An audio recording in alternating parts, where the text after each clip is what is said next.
Welcome, Stunt Hangar fans. It's Friday, November the 15th, 2019, and this is the 201st Stunt Hangar video hangout. We had a big 200 the other day, and so now we just got to start all over again and try for another. And Tom Randall is the first one on once again. How you doing tonight, Tom? Hi, Rusty. I'm doing good. How Good. about you? I'm all right. Did you do anything fun this week? Worked on my Skylark a little bit. I got Probably tromped around in the snow a little bit too, didn't you? Is it icy up there? yeah, we got some snow. I got some more sanding done on the fuselage. Still have some sanding left to do on that. Looks good. Started to cover the tail. Oh, is that chrome monocoat that's on there? Yeah, it's a metalized monocoat. Yeah. It's not the shiny chrome. I've been trying to find some chrome or a metallic chrome looking lacquer for my Cardinal. I think I found some in the Duplicolor line, but they don't carry it in the auto stores. And you know what? I started up without my introductory comments. Hang on, let me do my little monologue here, and then we'll get back to talking about airplanes. Welcome, everybody. As I was saying, this is Friday, November the 15th, and the start of our second 200 show run. And so welcome, you YouTubers out there. Remember, you've got the chat box that you can use, and we'll try to incorporate your comments, questions, opinions, and otherwise whatever you post in the thread in the chat box. Try to incorporate that into our conversations here in the video. And for those that would like to join on video, if you are a member of stunthangar.com control line forums and you go to the forum login, and on the main page where the open forum is, scroll down and look for one of the sub forums called At the Bench. And every night that we have the show, it'll be the top post where I post a link to come in with your video camera and microphone. And most browsers work. It'll tell you if you've got a browser that does not. That apparently happened to one of our guests the other night. And so, you know, find out what works, but it's usually pretty simple. You can click the link, come right in. It'll ask you to approve your or give permission for your camera and microphone, and it's pretty seamless. You can come right in. Given enough bandwidth, it'll let you stay. Sometimes if you don't have good bandwidth, it'll kick you out. But these days, most people have sufficient bandwidth. And Jack Snavely, hey, Jack says, hey, all from all over the world, from Kansas. Hey, Rusty, 201 shows. That's great. Yep.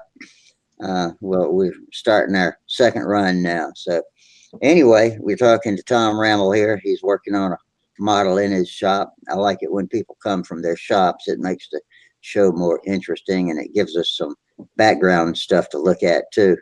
All kinds of cool stuff hanging from people's walls and ceilings. But anyway, we were talking about, I asked you if that was metallic paint or monocoat, but you said that's monocoat or some kind of covering, right? Yes. Yeah, it's kind of it's not the shiny chrome, it's more of a metalized covering material. I bought it from Hobby King. It looks pretty shiny on camera, but in real life, I'm sure it looks different.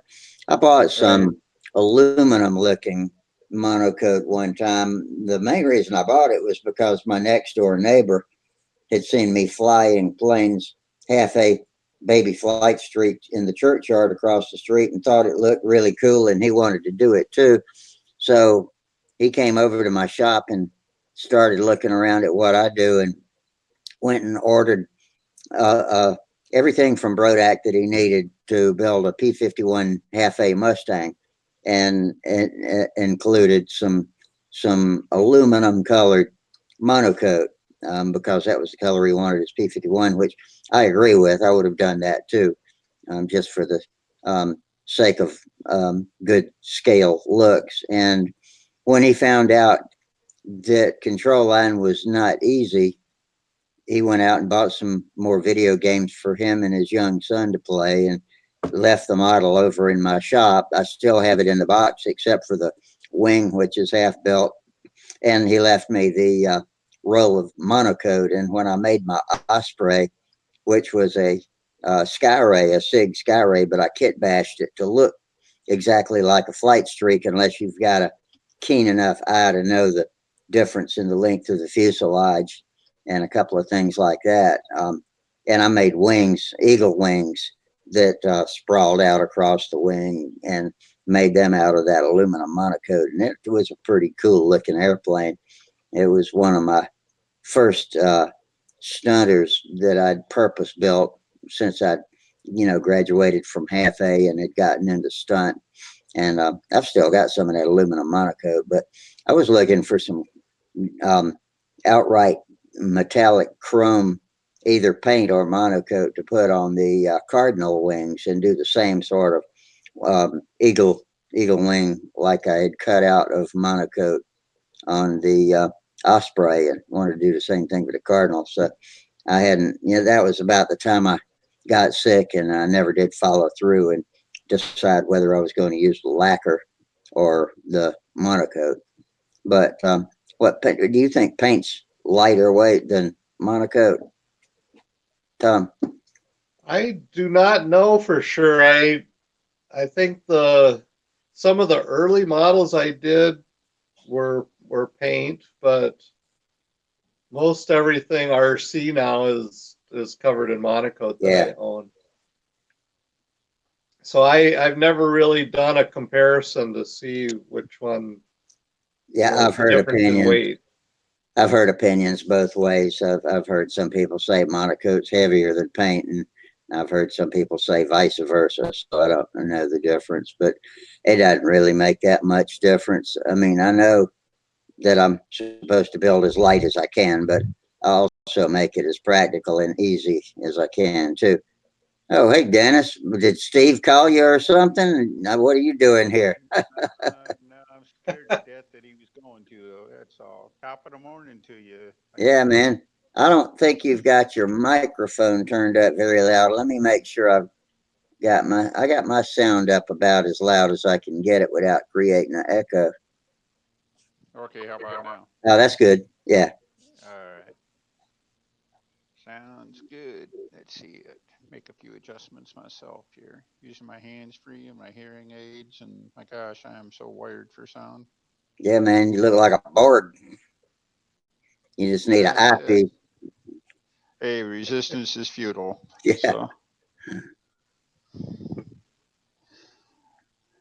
all So right. so So we got a. all right. Okay, Tom with us. Evening, Tom. How you doing? Hi, Dan. Good.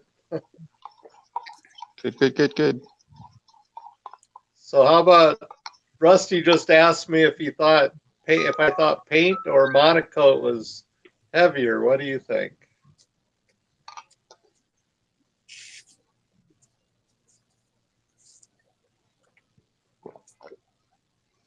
I don't think he heard you, Tom.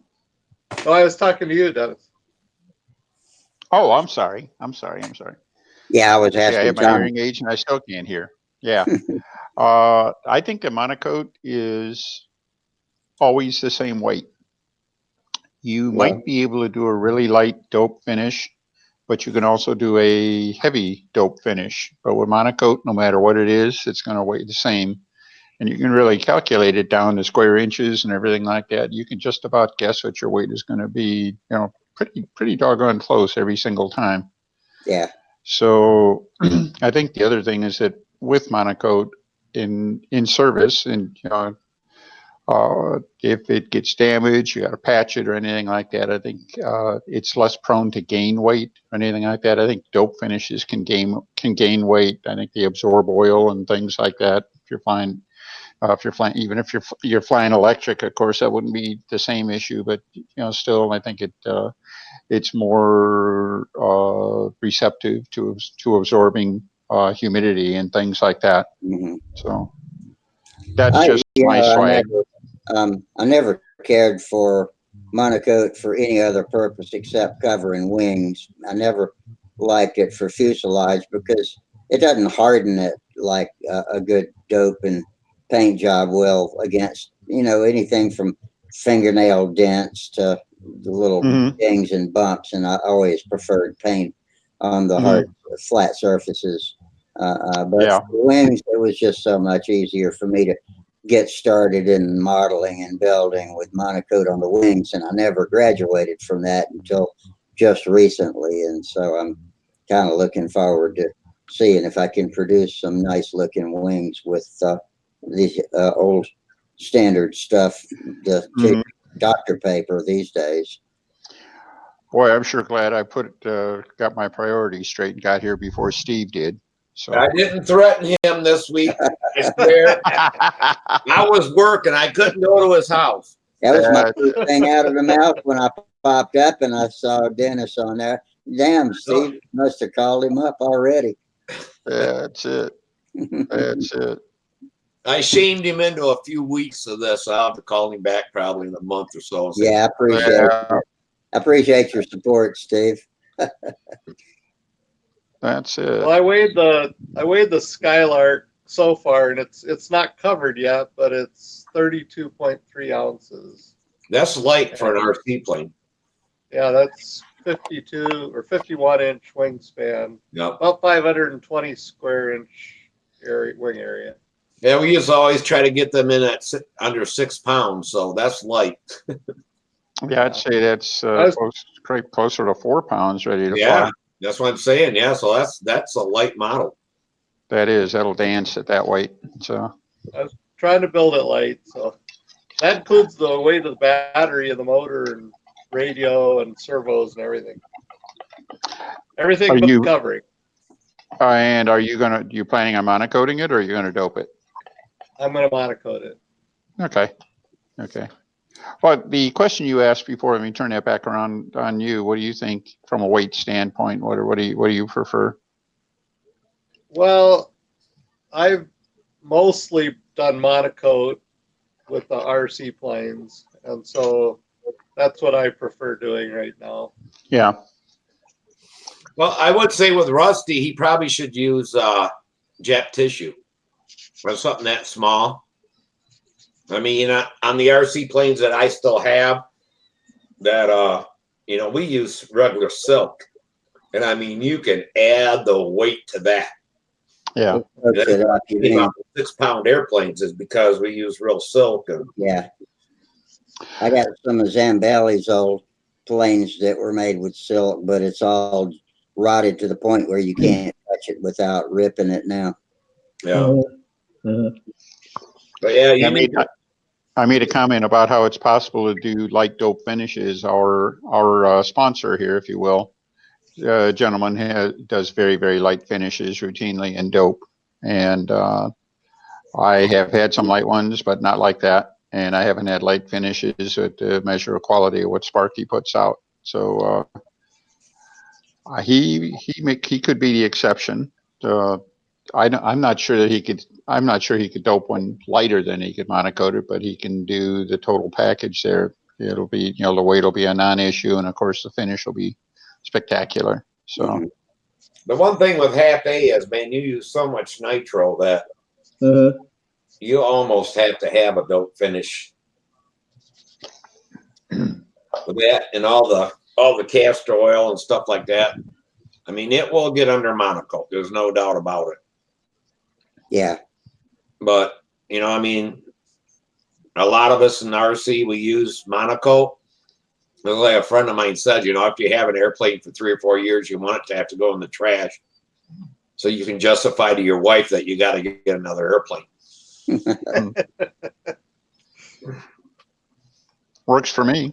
Yeah. If it lasts for 20 years, what can you tell your wife? I don't like this one no more. But actually, when I was flying, do you really need? What? My wife tells me, do you really need another airplane? Yeah.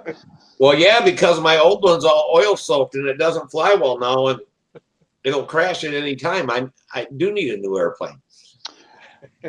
Yeah. See, I never really got to the point where I had to worry about longevity, excess longevity in any of my RC airplanes. So, shall we say, naturally occurring reasons for replacing them. So, Well, that's how I am with control line. yeah. I So, mean, I'm everybody's happy like, if mine flies for a longer period of time than it took to build it.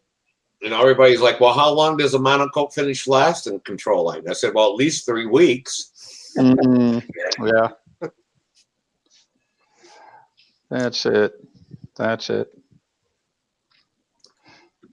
You Well, know, I still have that Navigator that I built in 1972. That was the first RC plane that I built. Navigator's a good looking bird too. Yeah. well, the Yeah, one thing is that, I got airplanes, RC airplanes that are 20 years old. And I always just felt lucky that I didn't have a radio problem that crashed them. I went down to a contest in Florida and we got there a few days early, flying practice. The contest was the next day, and a guy came in with his grandson, turned on his radio on the same frequency as mine, and just planted my airplane. Oh, And I you're mean, supposed to it was a take lot of money, taking 2 weeks off of work, motels, all of that.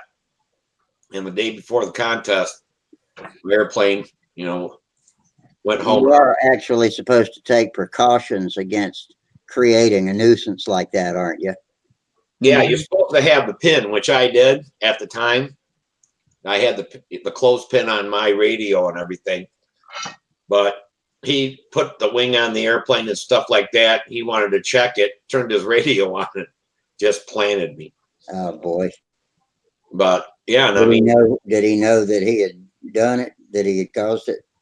he denied it, but he packed up and left because he knew he owed me a lot of money for an airplane. That used to be the deal. If you messed up and planted someone else's airplane, you're supposed to replace it. Uh-huh. And yeah, he just left. So that ruined the contest for me, but that's the way it was, and I had all that work into a painted airplane. And I mean, I had months into it and it was just gone just like that. But That just sucks. yeah, and then they used to have something too called three-way harmonics. If you had 3 people out flying and there was something close with the radios or something in a certain deal, it'd make a harmonics, man, it would just crash all kinds of crap. Yeah, I had heard that and I had read the theory on it. It sounded like it was reasonable, but I never actually saw that happen. Yeah, I had an airplane, go in like that. I've had servos fail and go in, and I've had battery packs fail and have airplanes go in. Nowadays with digital, you can't get cross-identified like that. The batteries are so much better and stuff like that. I mean, on my transmitter, I may charge that battery twice a year. Yeah. It's got a LiPo in it or whatever. The thing stays charged forever. Yeah, but those radios won't get any confusion between whose plane it's talking to either. Yeah, I think you're right. I think the new what the heck they call that? The frequency hopping. Yeah. Frequency hopping. Yeah. But I think they're a lot more gigahertz. selective. They're a lot more, Yeah. at least in theory, you can literally fly hundreds at a time without anybody tripping over each other. Yeah. Well, for instance, my telephone and my computer know who each other are and wouldn't possibly confuse each other with somebody else's unit and send a file to somebody else, not unless it wasn't set up properly at all. But I figured that the RC equipment was the same way. It was clearly identified with a receiver and a transmitter that are paired together and can't talk to anybody but each other. Mm-hmm. We have a field I don't know, it's probably a half an hour from me. Really nice place. But the fire department put up a big ass antenna, and it does mess with our RC radios. Now that jamming is a different thing. Yeah, if somebody's got something big and powerful up, jamming is still a possibility. And yeah, when you fly in between, well, you fly across, there's trees out there, then there's a break in the trees. When you hit that break, a lot of, if they're keying the mic or they're doing something, boy, your plane does some weird shit till it gets to the other tree. It'll stop again. And some of these guys with quarter scale stuff, I guess one guy lost an airplane. And, you know, we call it a glitch, but I was getting hit because I said, damn, I seem like I keep getting hit over here. And they're like, and then they just said, well, everybody better wait a little bit to fly because fire department must be doing something on their radio deal. Yeah. So we waited a little bit and went up, and Wow. Sounds like that field ought to buy some kind of a monitor or something like that. Probably at least a scanner or something would show it. Would that be enough to spot it, I wonder? I guess somebody said they were talking with them for them to put a filter in or something like that. Mm-hmm. That was going to help. And next time I was out there, I didn't have any problem, but it was just a deal to where you needed to fly up. You know, these guys come in and would be real close to the ground, but when you get hit at 5-6 feet off the ground, that was when they're doing these low, high-speed passes and stuff. I just kept mine up, and if it did a glitch or whatever, I wasn't that worried about it. Mm-hmm. But yeah, I'm not sure if they're still having the problem or not. But yeah, it had something to do with probably just overpowering the signal that the fire was so strong that. Yeah, I guess that can happen no matter how well your digital information is paired between the two units. If you get jammed by a powerful enough signal, it all just goes completely senseless for a moment. But Even I don't though know. Pardon me? Even though they're paired with 2.4 gigahertz, they also have frequency hopping. So yeah. If it does get jammed, then it should hop to a different frequency and continue to work. But if you're really close to something really powerful like that, then it still can block like the whole spectrum. Yeah. But it's a lot nicer flying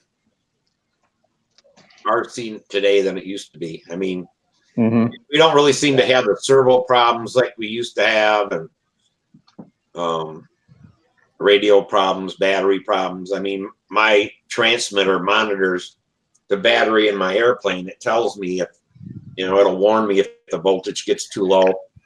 I got a cell going bad, something like that. So,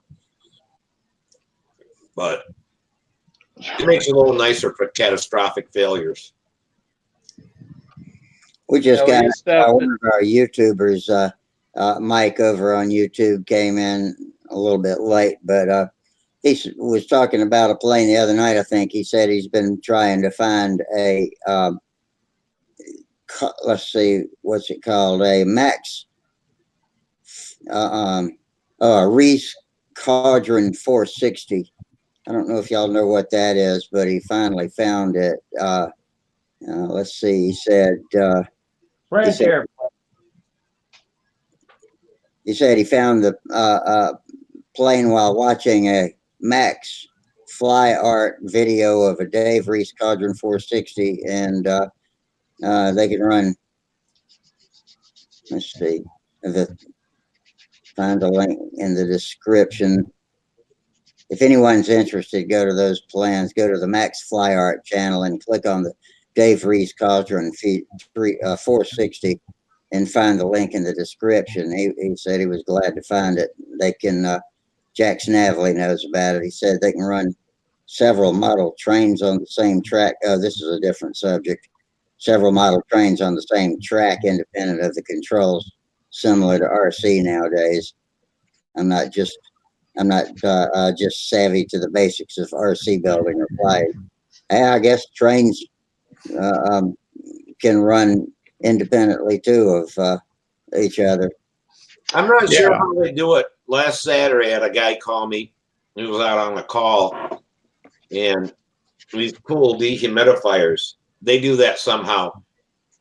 They run 24 volts to something, but somewhere in that 24-volt line, they have to be running a DC signal or something because it'll monitor 4 or 5 different things and tell the controller what to do for humidity and temperature and and heat and all different things to make this work. And I really don't understand in electronics how they can send so much stuff down a line and it can talk to everything at one time. Yeah, well, they multitask, but you got to remember, electronics is able to move really fast. I mean, we're talking about near speed of light travel through the line. So there's a lot of information you can put, and it can divide up and distribute to the right place at the right time. Better than we could ever do with our old analog systems back in the day when everything was just analog, just voltage, measuring voltage changes and making adjustments. But now they can talk to so many things at the same time. It seems amazing, but it's really not when you consider the speed at which it runs now. Oh, so it's talking everything one at a time, but it's just doing it so fast it seems simultaneously. That's exactly right. Yeah. Okay. It's Look a at your computer.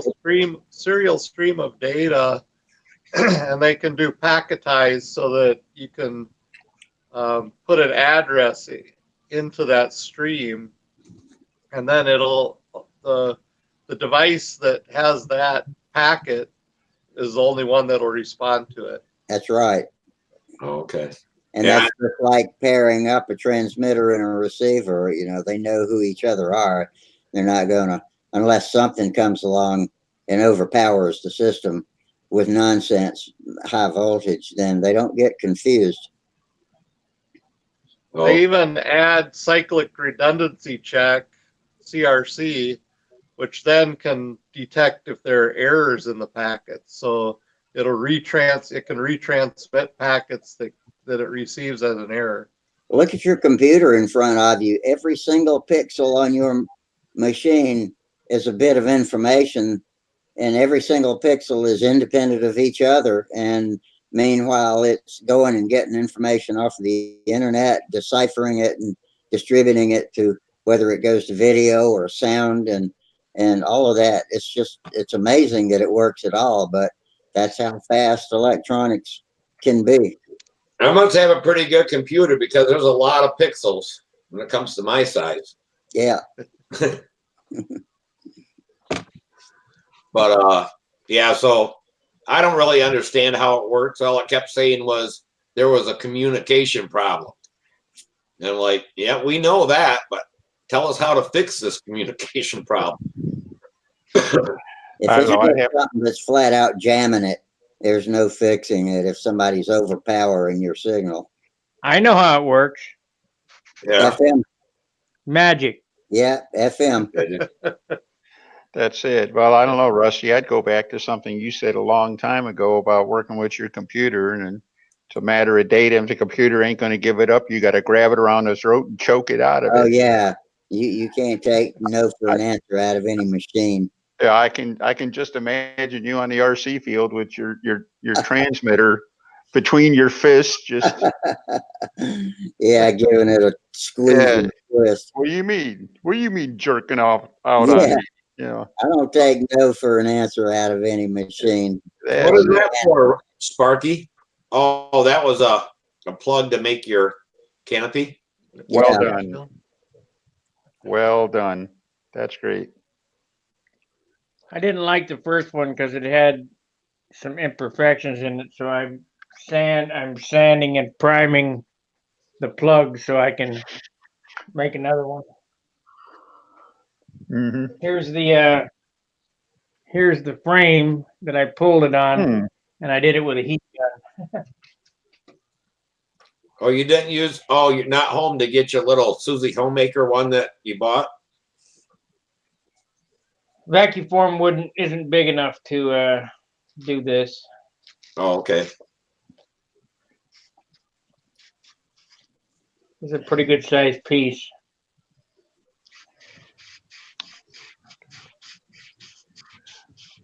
So I'll do another one over John's tomorrow.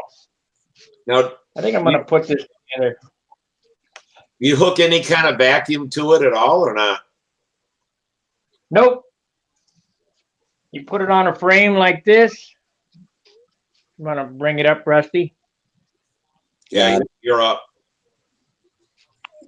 I don't see me. Okay. Let me, There you go. you build a frame like this and you heat the plastic up till it's sagging. And then when it gets sagging, you just pull it down over the top of it, all the way down to the table, and then cut it out of there. Oh, okay. That's what they call pulling a a canopy. I watched on the Discovery Channel the NASA guys building a Horton 229 canopy, and they had a big piece of Lexan in an oven, and they had a plug just like this on a cart, and these NASA engineers get this piece of plastic hot, and they grab it out of the oven. They did it twice with 2 pairs of tongs, and they pull it onto the plug, and they start pushing it down like that with oven mitts. It didn't work twice. You got to build a frame, and you got to pull it down. Hmm. So I was thinking, oh shit, how come I don't work at NASA? You might be able to find that on YouTube. It's the Discovery Channel, Horton 229. They put it on a pedestal and they shot radar at it. In I guess Boeing, has the test stand, but they were shooting radar on it. That was Hitler's stealth aircraft. It was made of plywood, Hmm. and it was shaped just like it was a wing. Shaped very similar to our stealth fighter. This shit's been going on for years. And them Germans were pretty smart about stuff. Yeah, but I You think ever in heard- that case, the stealth was accidental. They barely understood radar, much less understood how to beat radar. So, No. I don't know. You ever heard of Die Glocke? no. Look that up. It was Hitler's time machine. They Oh, were working on time bending. They were pretty Okay. good guys. And then, of course, you got Von Braun. He came over in Operation Paperclip. hmm. Well, yeah, if you look at the Honest John rocket, when I was a kid, Cox used to make that. We had rockets. That's just a V2. They just copied it. Well, the Germans had they called it a buzz bomb, but what that was a Dynajet. Yeah. Yeah, the V1. Firing a bomb. They hear boo coming across the English Channel, and then it crashed. But I don't think the telemetry was very good. They just kind of point and shoot. Given enough time, they would have gotten it figured out. I'm glad they didn't, though. If it wasn't for Winston Churchill, we'd be speaking German. Hmm. I believe that to be the truth. Yeah, he was, if nothing else, a great inspiration. Yeah. Actually, I read something about well, I think it applied to both the buzz bombs and the V2s, is that the Germans were relying on agents they had in England to report they really didn't know where the rockets were going. They could sort of point it on a compass heading, but they had no idea how far to go or anything like that. They just fuel them, motor would shut off, and they'd crash. Yeah, and so the Germans had agents in England that were supposed to report back. Well, gee, that was a little long, that was a little short, whatever, and then they'd adjust. Trouble is that the Brits discovered these agents and turned them, and they were sending in bad information. They're basically saying these rockets are flying too far, so they'd send the next ones. They'd fly shorter, and then they'd fly shorter and shorter again, to where they weren't hitting anything. All right.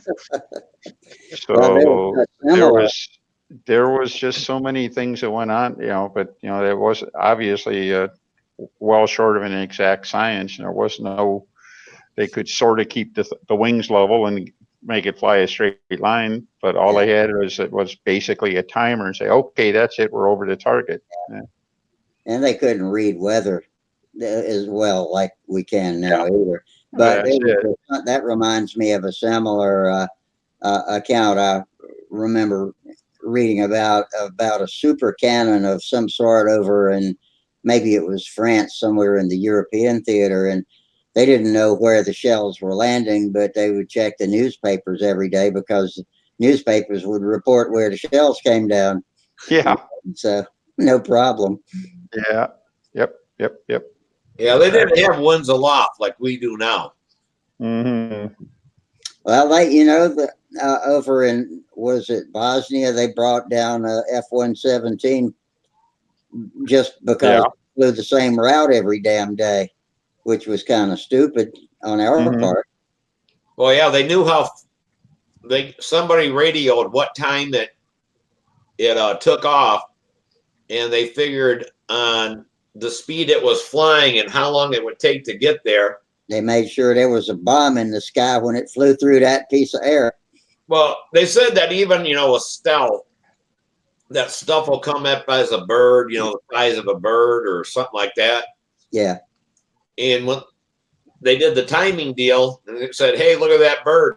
Either it's going to be a really unlucky bird or that's that damn airplane. Yeah. Well, I don't know, I believe it was the Lockheed Skunk Works was involved. They built a ship, looked like a big catamaran for the Navy, a stealth ship. And the thing was successful in being invisible on radar, except the radar operators learned that they could see the ship because they couldn't see the waves around it. They'd get a certain radar hit off a wave. There's a hole in the water. They couldn't see the ship, but they could see that the water, a lack of disturbance from the water. So they knew where the ship was. Kind of an inverse thing. There was, enough background there. So you didn't have to see the ship. You just had to aim for that hole in the water there. So kind of like the black hole theory. Yeah, that's it. There's a black hole because we can't see it. That's it. So Yeah, I don't know. Every technology comes up with a counter technology. So stealth is great, but it's probably already, I'm guessing it's already obsolete or nearly obsolete. So, well, what I like is, but they said it's really heavy now, is that you have cameras on one side of something taking pictures. Yeah. And it transfers it to the other side of it. So as it's flying through the sky, it pick out clouds and stuff like that and transfer it to the bottom of the airplane. Yep, it's visually invisible, even though something like that you could even see on radar. But you look, what airplane? There's nothing there. Yeah, they're using that technology on pickup trucks now when it's towing a trailer, so they can almost like seeing through the trailer. Yeah, that looks like an interesting technology to do that. So.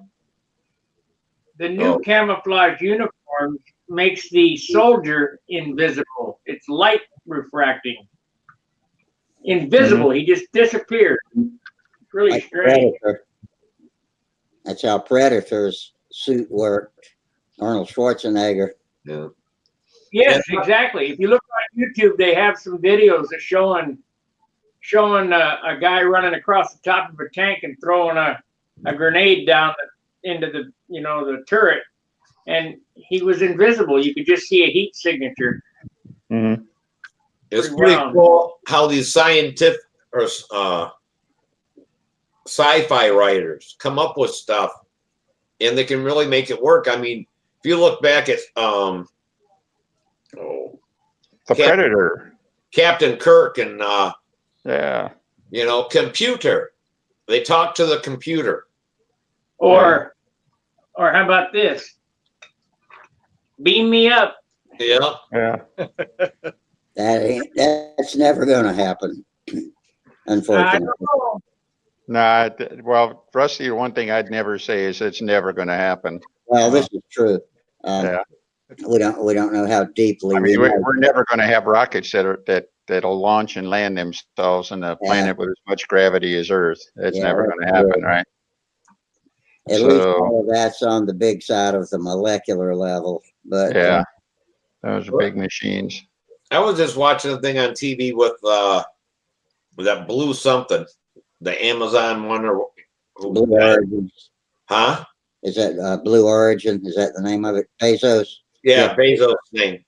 That is a big ass rocket, and it showed it landing, and it's like, holy crap! Hmm. How big that thing was. But Yeah, he's flying under the radar out there, and not Yeah. making a lot of noise like Elon Musk is self-advertising, and Bezos is just quietly plugging away and coming up with some pretty good stuff. So could be a real competitive atmosphere. Well, when you got all the money in the world, you can hire people to do that shit. yeah, I think he's the richest guy in the world, isn't he? yeah. Well, he was until he got divorced. So, but I don't know. He'll probably build back up there again. So now he's only got half the money in the world. Yeah. Yeah, So, I guess his wife only got about a quarter of what he had, but yeah, poor girl.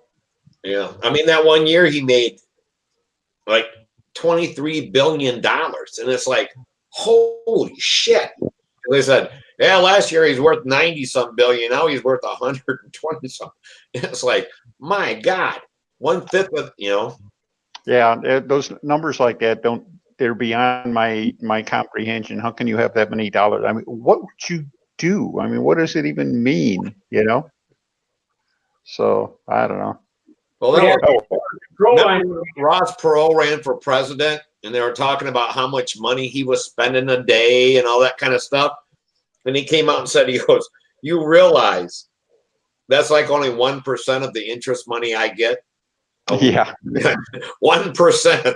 And it was just Yeah. millions and millions he was spending. And it's like, holy crap, you just can't wrap your head around Yeah. what kind of money is really coming in. But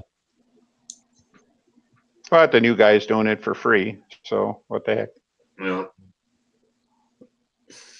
But And I'm not worried about him either. I don't know. It's always you take a look even in my lifetime, and some of you guys are got a little different perspective, a little older, or younger, or whatever. But the things that have happened, the technologies that have just remember pagers, pocket pagers. Does anybody have a pocket pager anymore?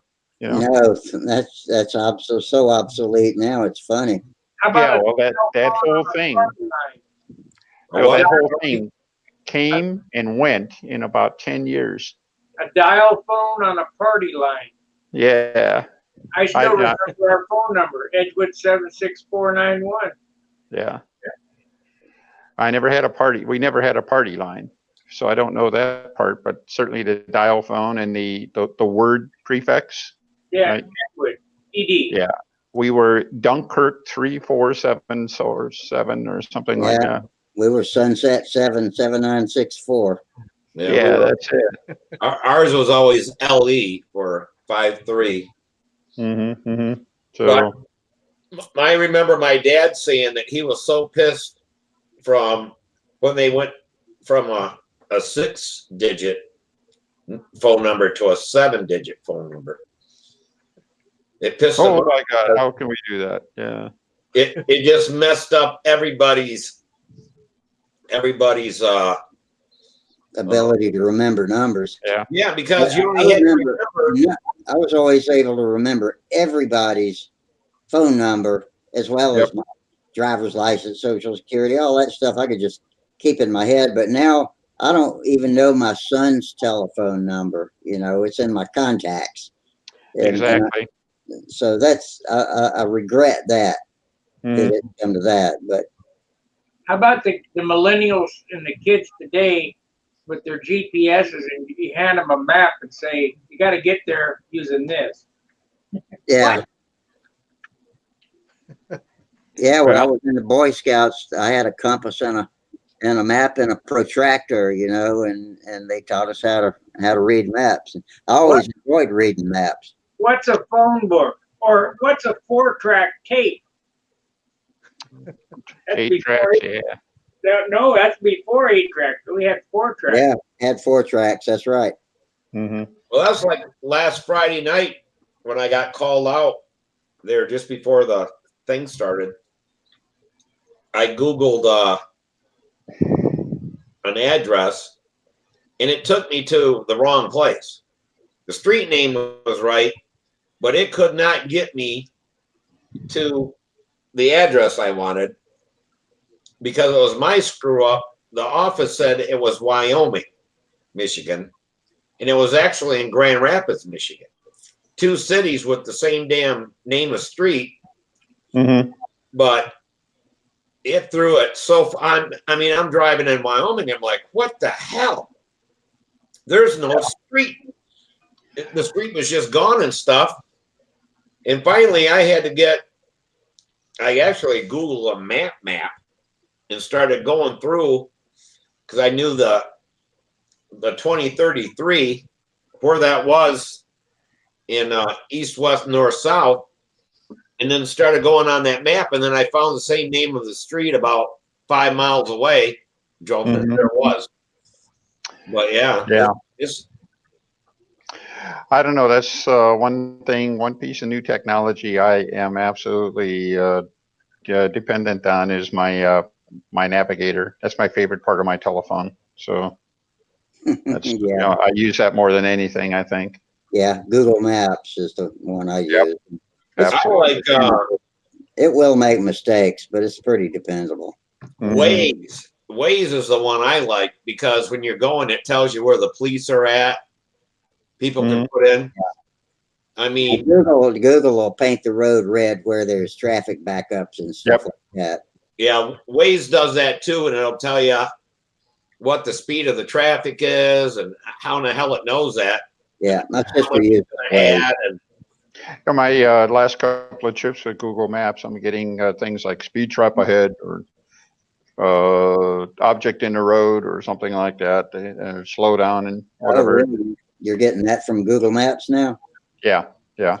Just Oh, started doing that in the last, we took a couple of trips there in the last couple of months, and yeah, I hadn't used it in the last couple of months. I'm sure yeah. mine. Get on a road trip and you'll see that. You may not see it so much running around in town, but you'll see it on the highway. So oh, that's pretty cool. I'm off to bed. I'll see you later. See you later, Sparky. Take it easy, take man. care, Sparky. Hey, good job on that canopy. Yeah. Hopefully. All right, guys. Good night. Like, Right.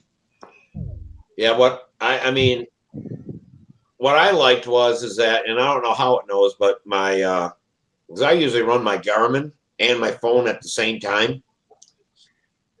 But the Garmin will tell me if there's cameras for speed traps or Oh, really? Okay. yeah, my Garmin will because I couldn't figure out if some bitch going ding ding ding ding, and then ding ding ding ding, and I'm like, what the hell? I'm like, Samantha, what the hell's going on with this? She goes, it flashes up their camera. I said, oh, I said, and that was in Toledo Hmm. when I went down there to see Truxler, and it's like, holy shit, they got cameras here monitoring speed and all that kind of stuff. And I talked to Jeff. He goes, yeah. He goes, they just passed a law or something. They have to tell people where they're at. He goes, there's hundreds of them in Toledo now. Yeah. Yeah, that's actually something I don't like to think about is how many cameras there are now. Yeah. everywhere. That's not, I not a just very assume I'm comfortable under thing. surveillance everywhere I go now. Yeah, yeah. And I'm not completely comfortable with that. I'm not sure that I can't tell you it's a bad thing, but I just can't tell you I'm comfortable with it. That's all. So, Well, my cousin was a lieutenant in the Grand Rapids Police Force, and they got the thing from the government where they can, track you and find out your mhm, phone, all that, whatever that system is. Well, they had to train to use it, but you can't use it on somebody without a court order. But you can use it on yourself. So they all had to bring up their name and stuff. And he said it absolutely scared the crap out of him. He had a girlfriend that lived in Pennsylvania. mhm. He could see the time he shut his car off in her driveway. Wow. He said that, and what was crazy was that her third cousin or second cousin he belonged to some kind of weird deal or whatever. It was a link to him then to, at like 3 steps from Kevin Bacon or whatever. It linked him in with that it wasn't a white supremacist group, but it was like a crazy group like that. They knew where he went out to dinner, him and his girlfriend, when he came back home, when he visited his daughter at college. He said they absolutely knew everything from the time he got up in the morning to went to bed at night, what he did. He said it was just so scary, he could not believe it. Wow. But I guess the Grand Rapids Police Department and all these do it, they have cameras on their car. And as they drive down the road and stuff, it picks up license plates numbers and stuff like that and registers all that. Then that computer will make a timeline of where your car was at what time. It was picked up at Walmart. It was in your driveway, blah, blah, blah. Yeah, he said it was scary what they know.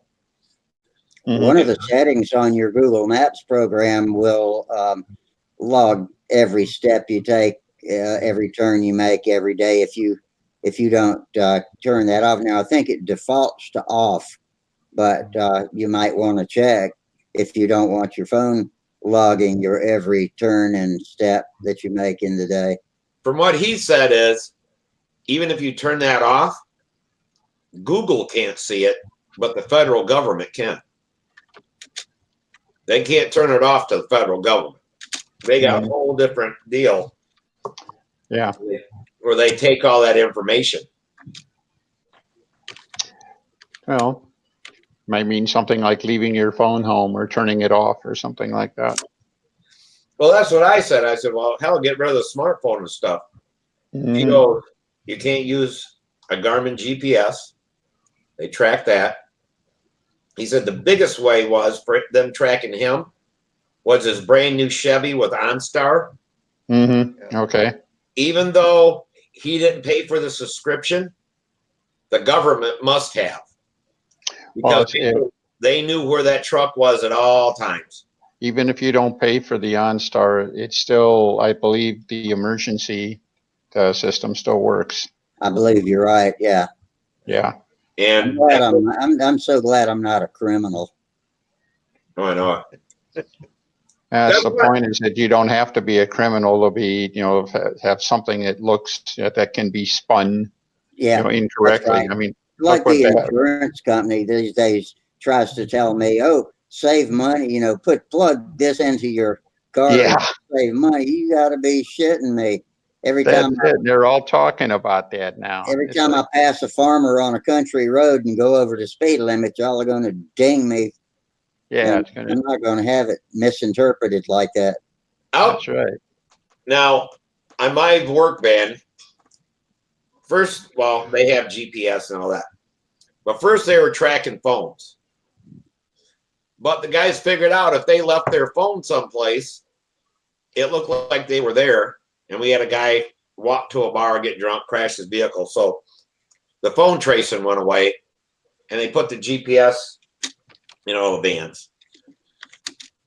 So then guys figured out that it only dinged or whatever when you started it or shut it off.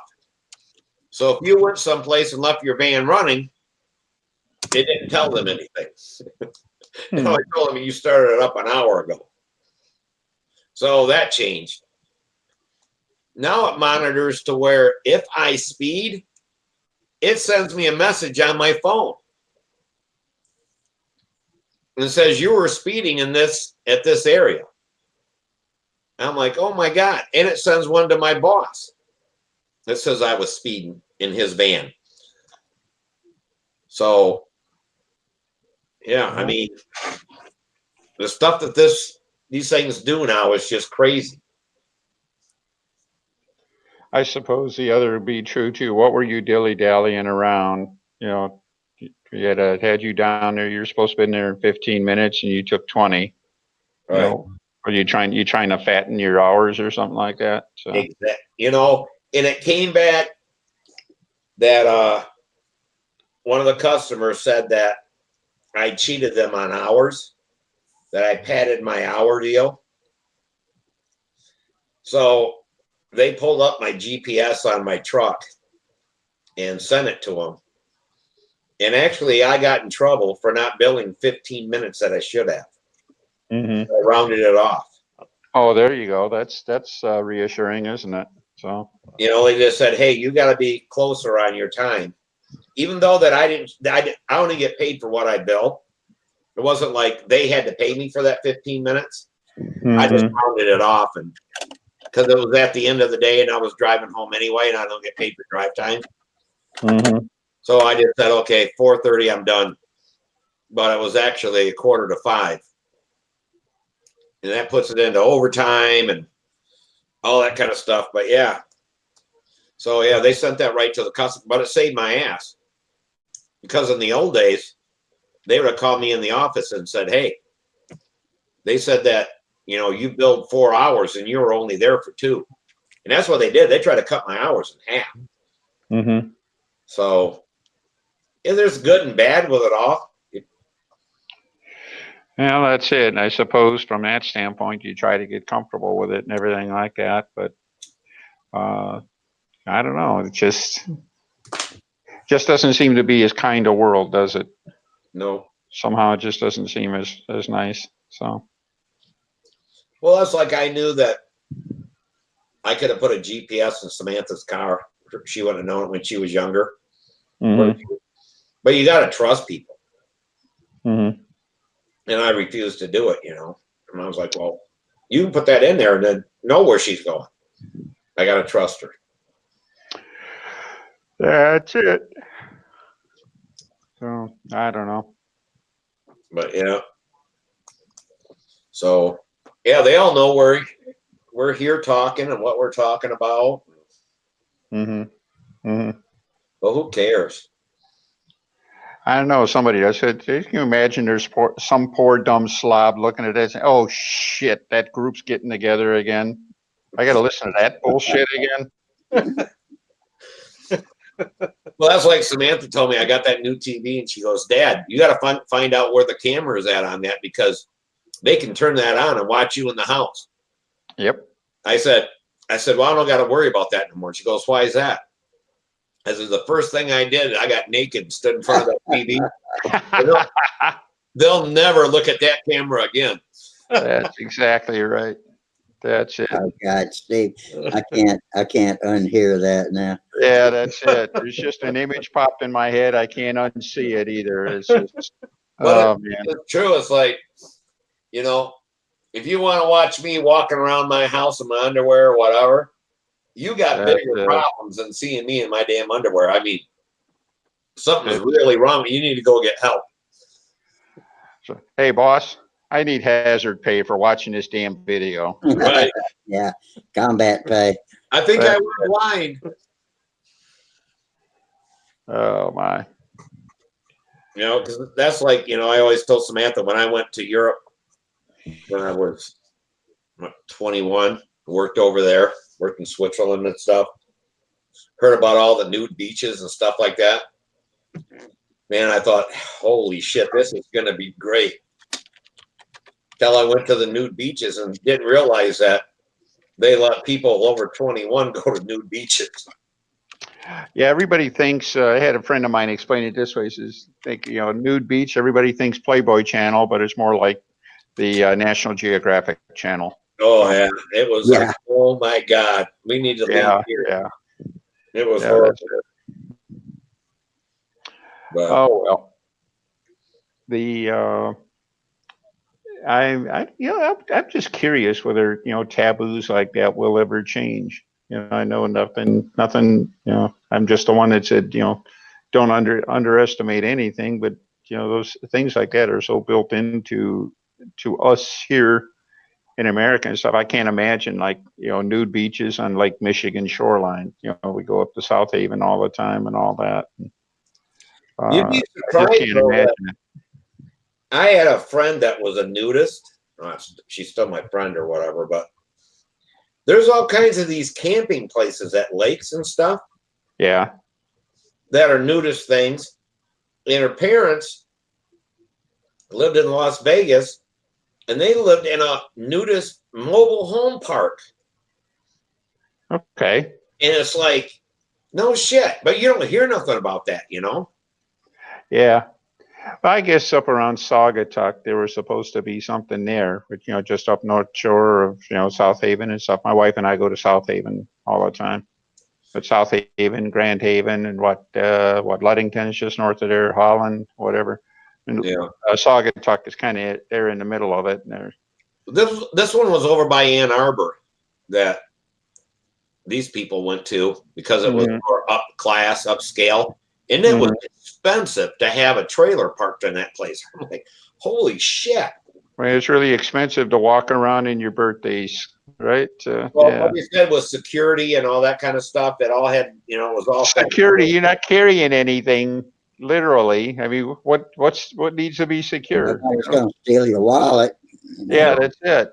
The security was people taking pictures and all that kind of stuff in, from outside. Yeah, everybody's got a camera on their phone now. So And they said that there were a lot of people who didn't want other people knowing that they were there, business owners and this and that and everything else. So yeah, the security was real tight from that kind of stuff, but it's like, you gotta be kidding me. yeah. If I want to, you want to walk around nude, just do it inside your house. I don't know why you got to go outside and all that, but that's just me. Yeah, I tried that once. It scared the cat. So. Yeah. What's really weird is that now that Samantha's moved out, for 19 years, I had to wear pajamas and all that kind of stuff. Okay. And I'm still in the habit, and I'm thinking, I never did. From the time I was 12, 13 years old, I never wore pajamas or anything. I had my own bedroom in the basement, stuff like that. And, the family room down there. And then it was like, okay, I got to change. And now I catch myself putting pajamas on. And then I think to myself, I don't have to do this no more. Bring clothes right into the bathroom with me so I can get dressed after a shower. Yeah. Stuff like that. And it's like, but it's just a habit now after 19 years of doing it. Yeah.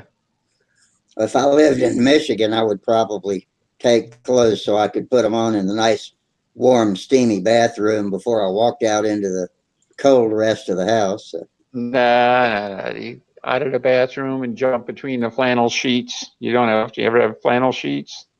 No, I've never slept in flannel sheets. Flannel sheets. We just put them on a couple of weeks ago, and it's like you just nestle into that, and you're just that is pretty snuggly.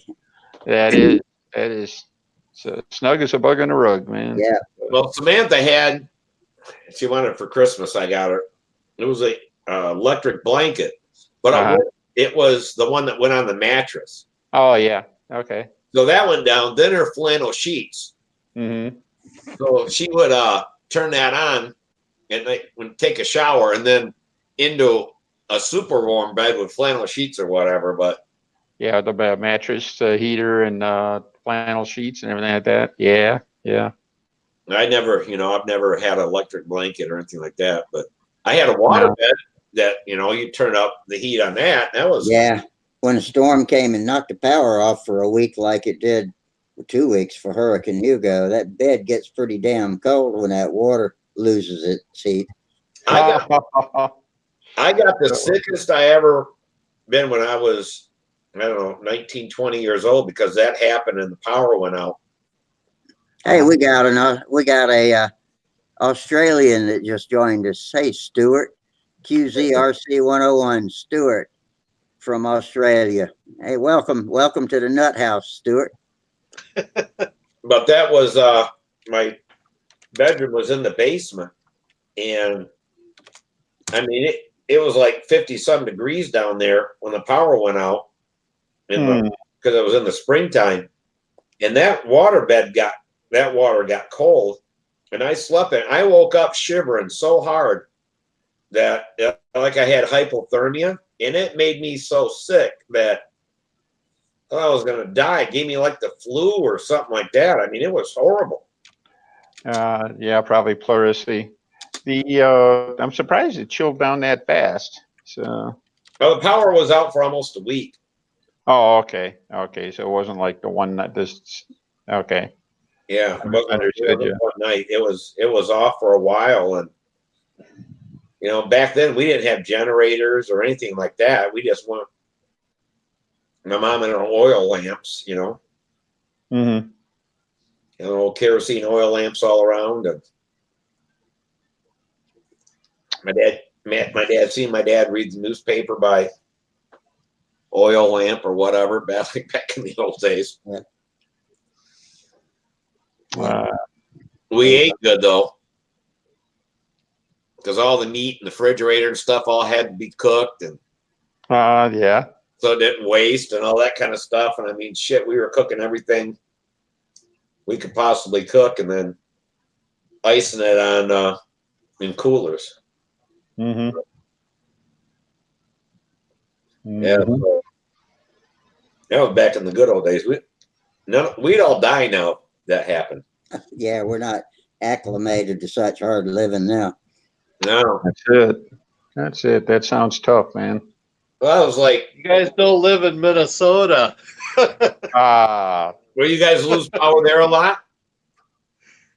No, not so much really, but you go outside and it's really cold. Yeah, yeah, yeah. Well, it's like, I'm curious, have you guys chilled down yet, or is it still early in the year for you too? Like we hit a high of we were in the mid 30s today, so down in Indiana here. that's what We had We get out of the 30. 40s today. It was windy and raining and in the 40s all day today. Yeah, I what got about to 30, got to 32 in Minnesota, but it gets down to 8 at night. Ooh. Yeah. Well, what it is, I try to explain to my uncle. I talked to him in Florida today. I said, how cold it was there. And I told him, I said, it's cold here today because the humidity is back up. When it's like 34, 35 degrees, before it freezes, it's cold, and there's can be a lot of humidity if it's rainy and it's still snowing at the same time. And that shit cuts through you for some reason. Yep. Yeah. The other day when it was like 20 degrees and all the humidity was gone out of the air, it was really, with no wind, it was more comfortable outside than it was when it was warmer with all that humidity. Mm-hmm. So that's what I just look forward to, is when it dries out. You don't have all that, dry and no breeze. you don't have all that. That's like there in Minnesota. You guys get it early. If it goes back and forth, that's what I see up there, is that one day it'll be 50, next day it's like 0. And it's like, holy shit, that just has to be hard to get used to. With all It changes a lot. Huh?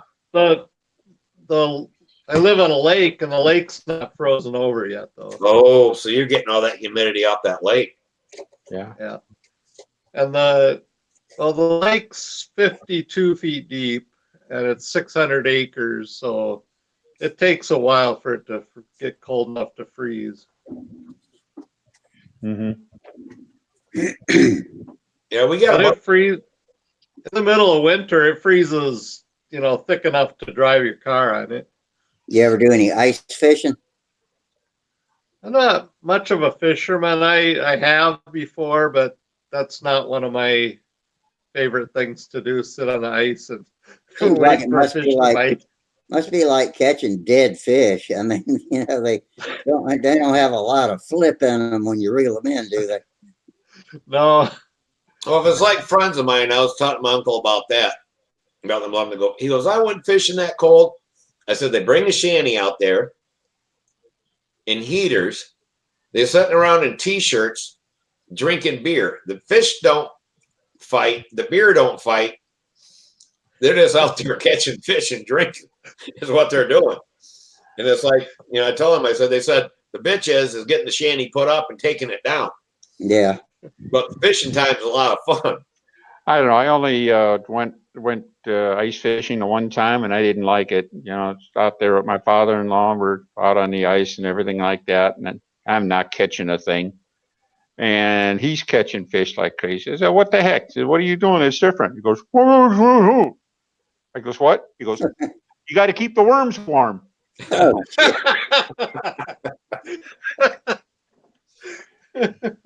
I'm sorry. That's funny. Yeah, well, there's the other one too. The guys not having any luck, and maybe we should try with that guy over there. They see a snowmobile going across the ice. Maybe we should try trolling like he is.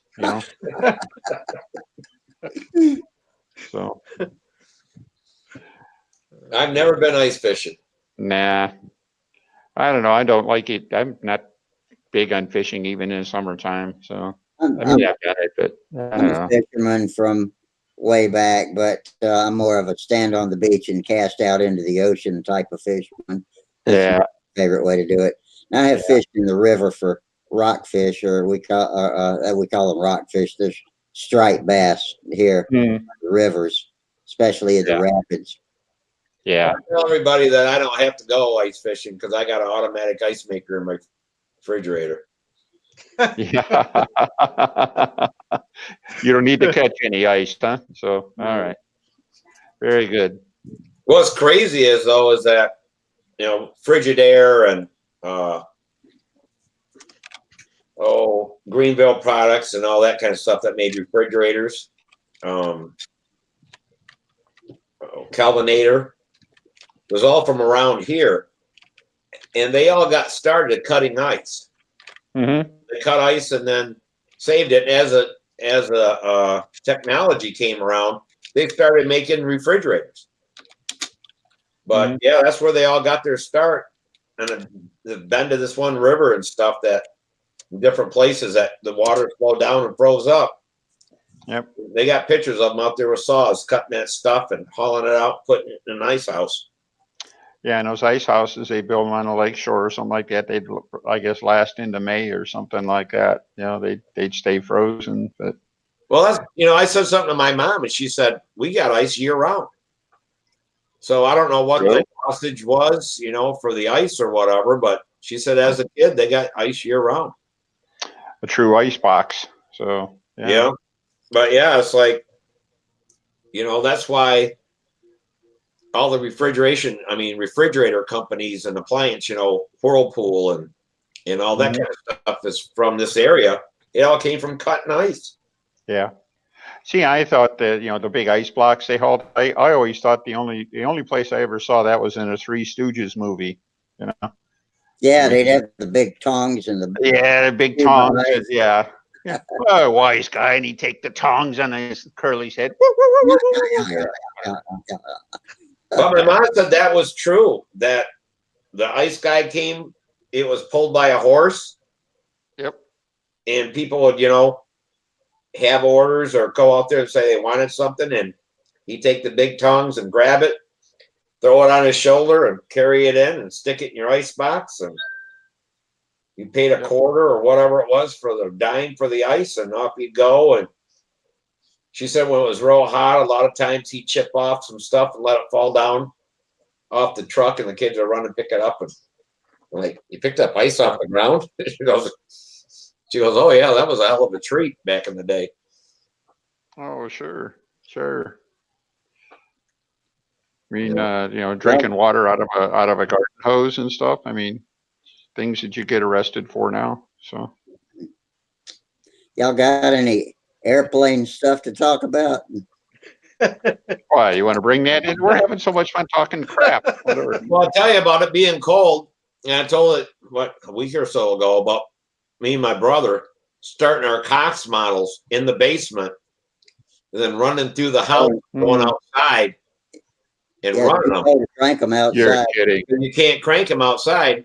And my mom and dad let us do it. You know, be damn blue smoke in the kitchen as we go running through with these damn things, and out the door. And we had damn dune buggies and sandblasters, and never had a snowmobile. You had pretty cool. Sounds like you had pretty cool parents, Steve, because you've told me other stories about your mom going outside with on Christmas Day just so you could fly your new plane. Even though I mean, it was just a deal where, because they knew if they didn't let us do that kind of stuff, me and my brother would have gotten a lot of trouble. Yeah, y'all would have always doing something. So if they could keep us there and the model airplanes and stuff like that, that was a good thing. A lot of the Cox guys wrapped yarn around the heads to keep the heads warm, and were able to crank and fly outside in the winter when it was way too cold. We weren't that smart. Well, I'd heard my dad used to tell stories about doing a little piece of rag around the head and then putting some fuel on it, and lighting it on fire. Oh yeah, that would do it. Yeah, and just a little bit. Yeah, not a lot of fuel, obviously, just enough to get some heat into the upper part of the cylinder, and then they'd fire off. And of course, once they were running, there was no big deal. It was probably a good thing that we didn't have lighter fluid and lighters and stuff back in the day. Yeah. Yeah, that's true. You know, but yeah, had a Zippo. Yeah, well, can you imagine lighting up one of those with a vape pipe or something? Yeah. I mean, my brother got. You remember the Shrike? Yeah, the prop rod. Prop rod. So yeah, they had a couple of names during its life there, but yeah, the air car. Yeah. We went and got every cushion off of every chair and couch and pillows off the bed and stuff like that. And our basement was open on one side. So we lined up all that stuff in the basement.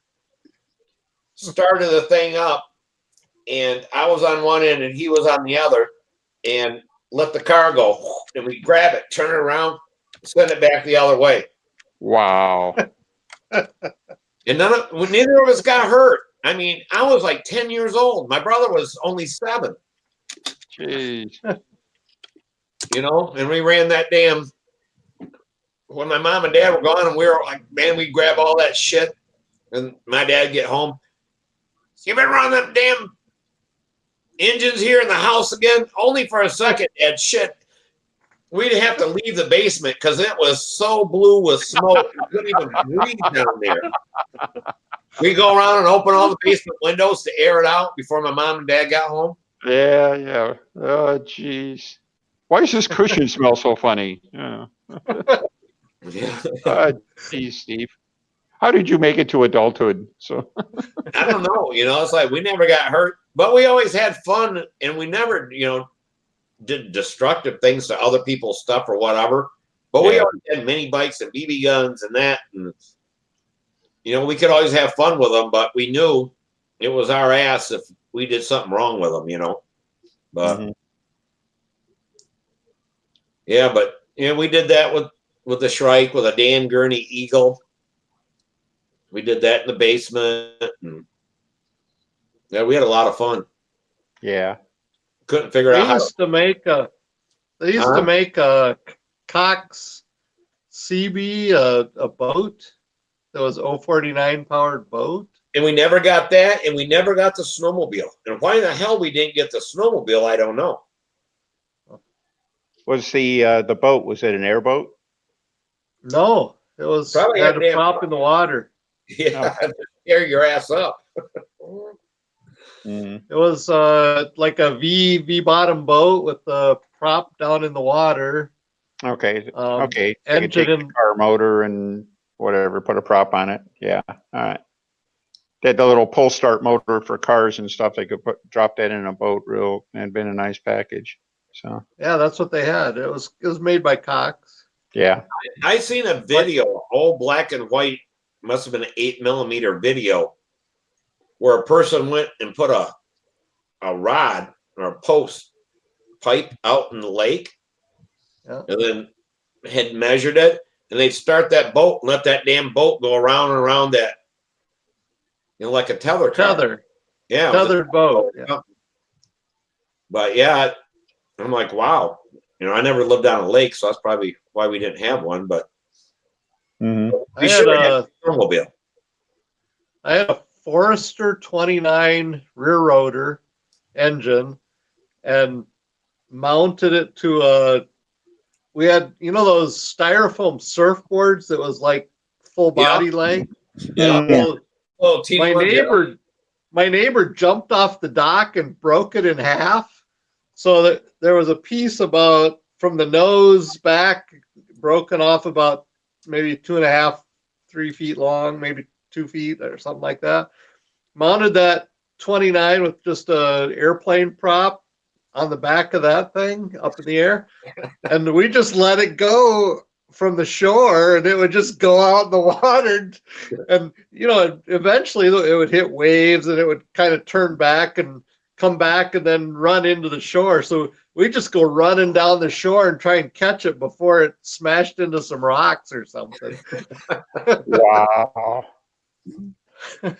Yeah, my luck, it would have quit out in the middle of the lake. You'd be like, damn. Now Yeah. what do we do? You'd have to wait till the wind pushed it to the shore eventually and take a hike.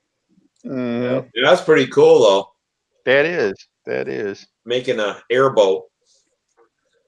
Have you guys heard of the Forester engines? Yeah. Yeah. Yeah, I've heard of it. I don't know what it is.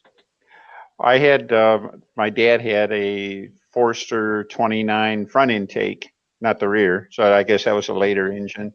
That was one of the first engines that I remember, him running and stuff like that. It was on one of my airplanes, in fact, when I was first starting out. Didn't the Forester have that weird cylinder head that was tapered like? It was tapered, yeah. Yeah. You can find pictures of them. They're not too hard to find, but they were like, contemporaries with the Olsons and stuff like that. I guess they're actually, for their time, they were pretty good engines. So I'm just lucky that Charles Carter just came in and said he had a Cox dune buggy. He's over on YouTube.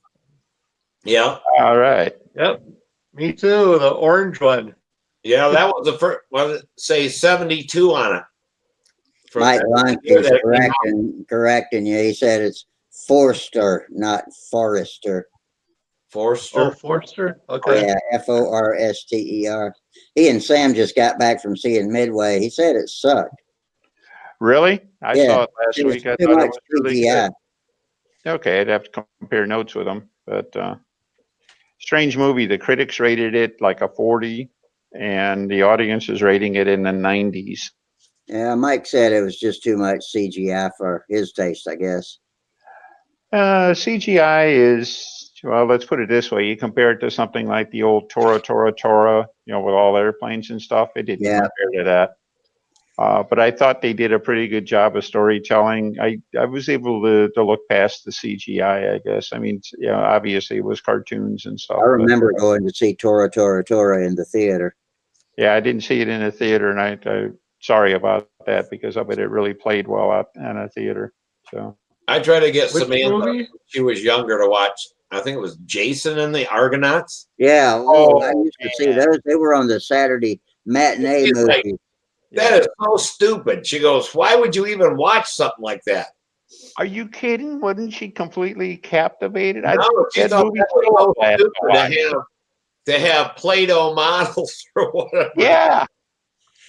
But yeah, I mean, I told her, I said, man, no, I said, after that came out of the movie theaters, on some Saturdays, that would be on when we got cable, it come off of WGN or was that WGN. out of Detroit. And I can't think of Kennedy was on there, something they play that. Yeah, We knew it was coming out. Yeah. I mean, there'd be 20 kids down in our basement watching that, Sure. when it played. I mean, we thought that was so cool. And she just thought it was lame as hell. She goes, it looks so fake. Well, maybe, I used to get a kick out of watching the movies that were like that, the 50s, all the invaders from space movies and all the flying saucer movies and all that kind of stuff. Heck, watch the original King Kong sometime. Oh, I know it. It is really good. I mean, you take a look, King Kong was something, like 2 feet tall or something like that. Yeah. And then in the movie, depending on where he's at, in some places compared to people, he looks 20 feet tall, and then he's climbing the Empire State Building. He had to be at least 50 feet tall when he was doing that. And they had all kind of issues like that. But somehow that didn't bother me, watching that.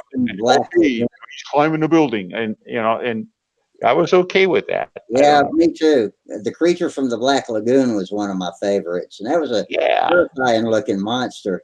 Yeah, and I remember first saw the creature. Oh my gosh, it's a creature. That was a scary dude.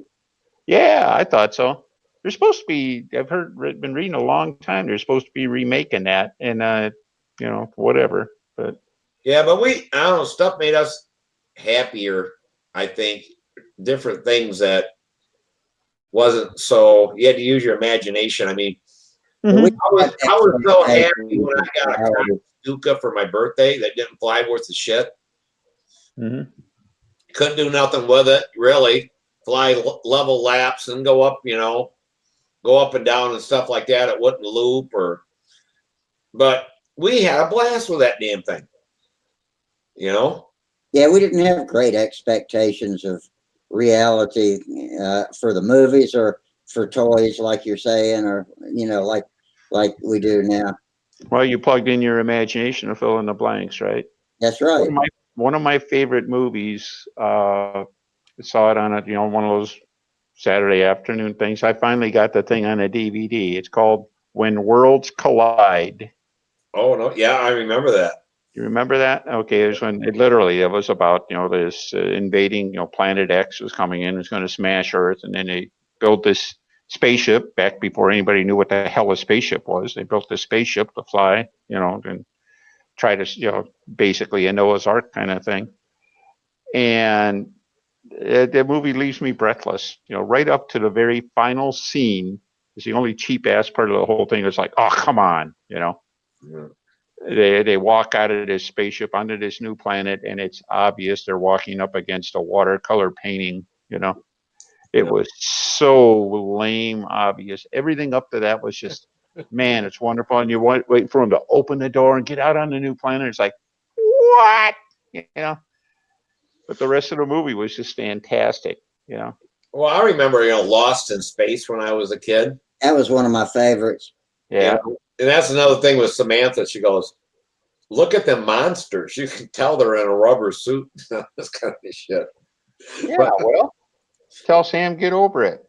Tell her Did anybody watch the new Lost in Space that came out on Netflix a couple of years ago? Oh, yeah, I like that. That was good. But now it's, there's never been a season 2. No, there was supposed to be, and I don't know whatever happened. I don't either. Maybe it's behind a paywall somewhere. I don't know. How about the original Flight of the Phoenix with Jimmy that Stewart? was great. Yeah, the guy was a model plane designer. Yeah, that's it. Right. That was such a cool movie. Yeah, and the other people just didn't understand it. He knew what he was doing. Yeah, the principles are the same. Just don't tell anybody about this. Yeah. Well, I remember, Friday night at the movies. That was, come on, I don't know, NBC or whatever. And it was like a family night, it'd be a good, like, Flight of the Phoenix or something like that would be on. And we'd all sit around and watch the movie. And, my mom would actually buy a 6-pack of Pepsi and open up a couple bottles. We all got little glasses of it, watch the damn movie and stuff. And yeah, that Yep. used to be good times, That's it. So hey, now you got cable TV, and you can watch it without commercials, and it's lost something in the translation, and now we don't even bother with cable. We stream it, watch it on a computer, or Yeah, watch it. binge watch it. Well, Yeah. that's like even with me, even today. I'm like, there ain't nothing on TV. I Yeah, used to be satisfied with 3 channels. And that's now it. I got 100 and some of them. I still can't find nothing I want to watch. I'd be That's exactly it. Isn't that the craziest thing? So I'll tell you what. I find stuff to record. Everything I watch is off of the DVR, but I watch stuff like Street Outlaws, drag racing, and I love all that stuff. I'll tell you what. I watched a little bit earlier this week. Be right back. We got rid of our cable, and we've got just regular antenna right now. We got some fire sticks and whatever, we do some of that kind of stuff, but just local TV, which is what we were mostly watching. We just got the antenna. Well, now with the digital channels and stuff, your 3 channels are now about 30 channels, because they use all these sidebar channels for really, really small networks and stuff, local networks. You guys watch anything like that by you? You don't know what I'm talking about.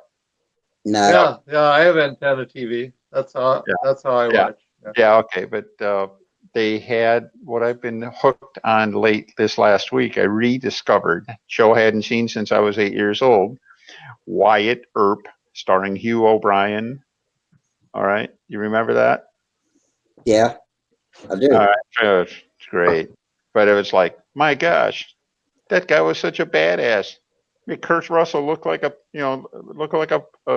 paperweight, Kurt Russell in Tombstone, which is, was such a fantastic movie and everything like that. But the old TV series was just fun to watch. So, Yeah, I was watching Bonanza today. ah, Little Joe got out of the jam, uh-huh, Had Now, him he up. was always starting a fight with somebody. yeah. They were gonna kill him, and he was tied up and to a post. But yeah, he got away. So, Mm-hmm. but I still like them old shows. And Yeah, that's it. So, I don't know. And again, back then it was like, this is terrific stuff. And it's like, if they made a show like that, and can you would even imagine them bringing out a show like that now? I mean, it wouldn't make it. It wouldn't make it to the end of its first episode. So, well, that was like, I don't know, 10 years ago maybe. My mom found Samantha a huge dollhouse. Put it on her back porch, and we had dolls and everything. Well, her and my sister-in-law and Samantha were decorating it and putting all the stuff in it. And my brother was like, "Can you imagine Bonnie playing with dolls at her age?" And and there's that's just crazy. I'm like, Kevin, we still play with the same shit we played with at night. yeah. We do the same thing. He goes, "Yeah, I never thought of it that way." I'm like, "Yeah, when you're a kid and you do that kind of stuff, it still appeals to you.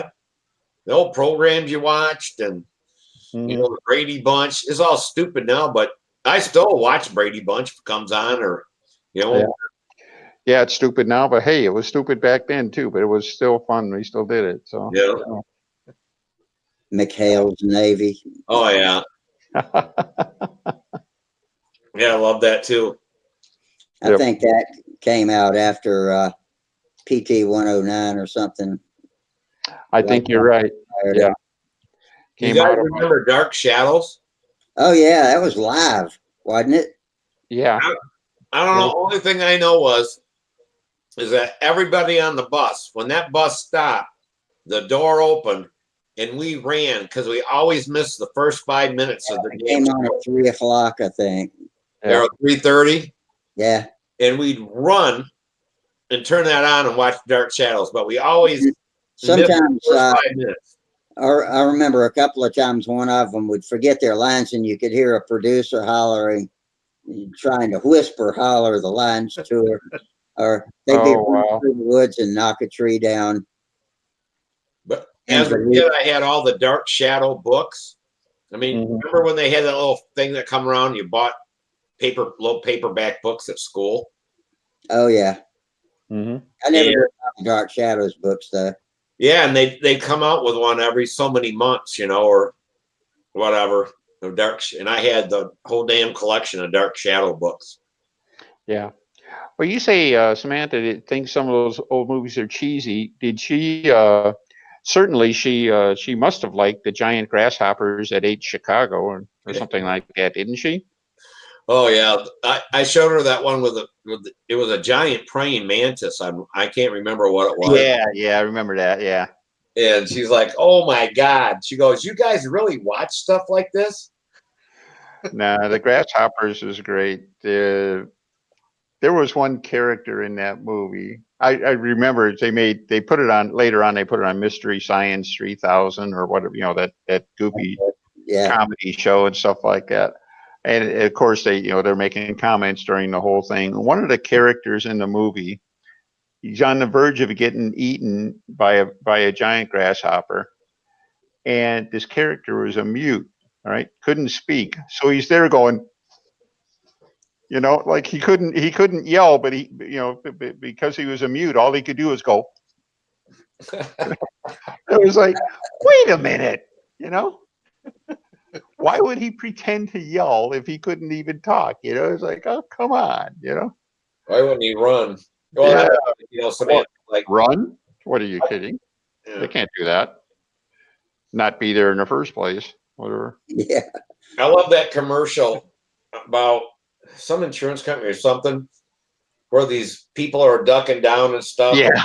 Why don't Yeah. we just get into the running car? oh yeah. Crazy. Oh, Chainsaws. Yeah, Yeah, and then the guy with the chainsaw, he takes the mask off, and his look on his face is, "You got to be kidding me!"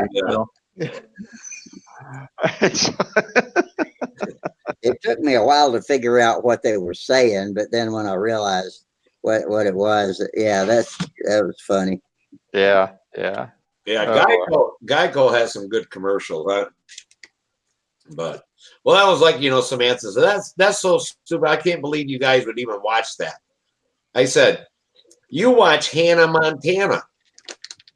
You really believe that they wouldn't know who Hannah Montana was over Miley Cyrus when they played the 2-part? I'm like, that's not far fetched to you? oh, that was true life, Dad. Yeah. Yeah, she could get dressed up and put on a wig and nobody knew who she was. That's it. Well, it's like Clark Kent put on a suit and a set of glasses, and nobody could tell who he was. Yeah. Same thing.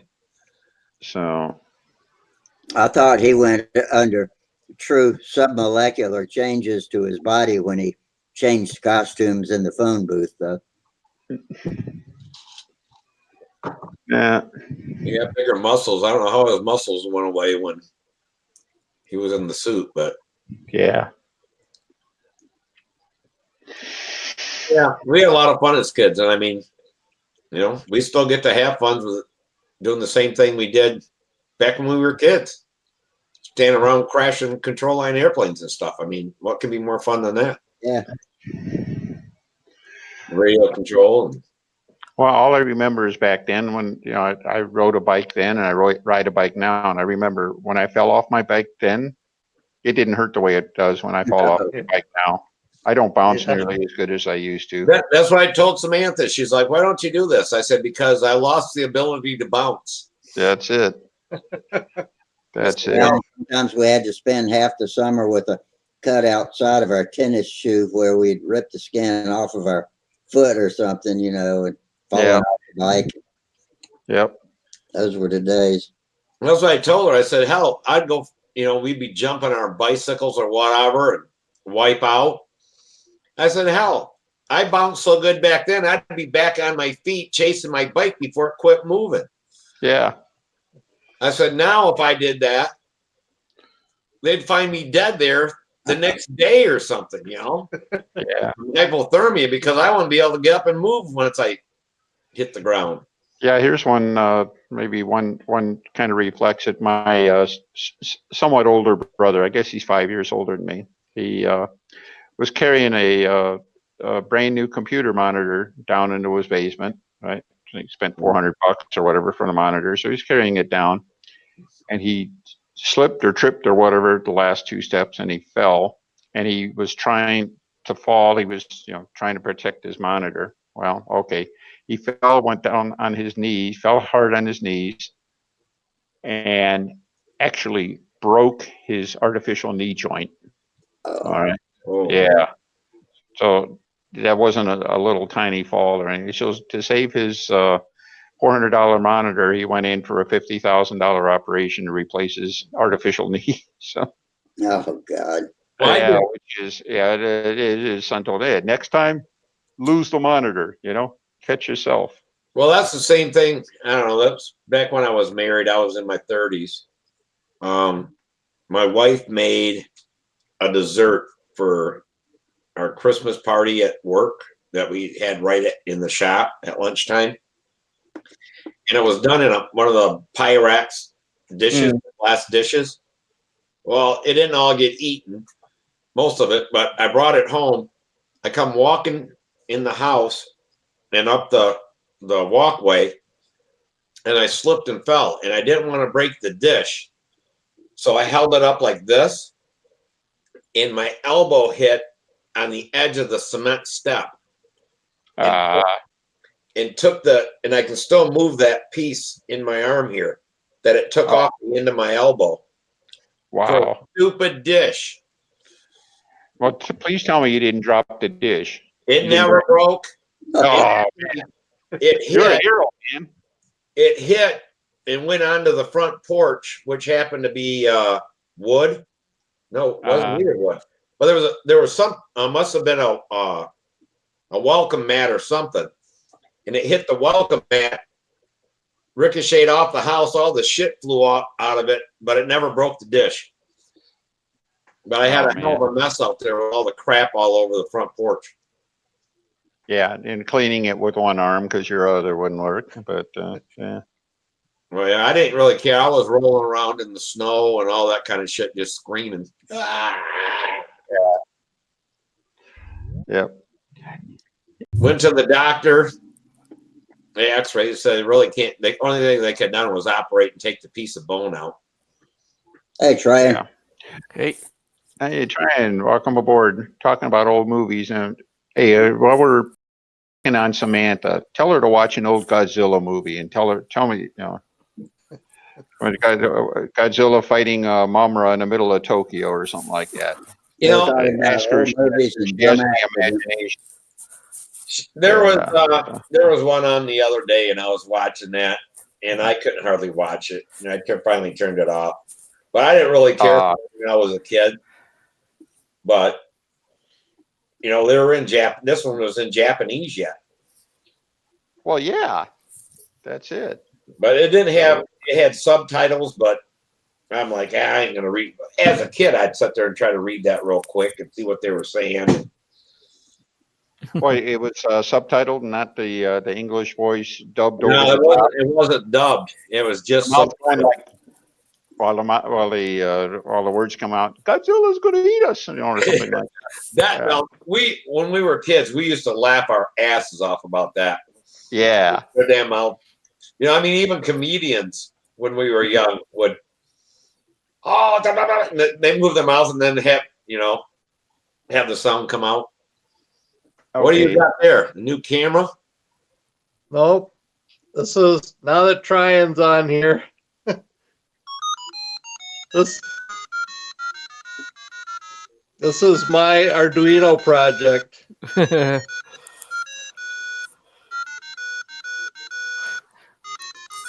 gets the job done. So when it plays the music when you push the button only, or it just has some other things? I did the button, the momentary button, so the grandkids wouldn't leave it on and make the batteries go dead. Yeah. Okay. Oh, I see. Yeah. Here's the inside. Uh huh. That's pretty cool. Very cool, man. Very cool. So Well, I developed wish. it. Go ahead. I developed it on the Arduino platform, and then I just programmed the chip with the Arduino board that could plug in USB to the computer. Mm-hmm. And then I built a little breadboard circuit and just attached it with a speaker and stuff. Yeah. It does play another song too. If you push the button on the center, and it'll play another song. So it plays two songs. They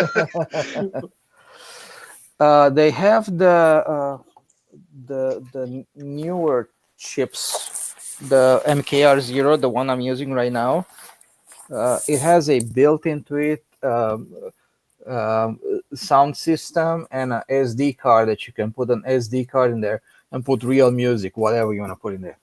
That would be a lot easier. This has every frequency programmed in and the length that it plays it for. So it was a little bit of programming to get that to work. What is it, about 64 frequencies? Yeah. Well, so far my progress is I did all the LED work.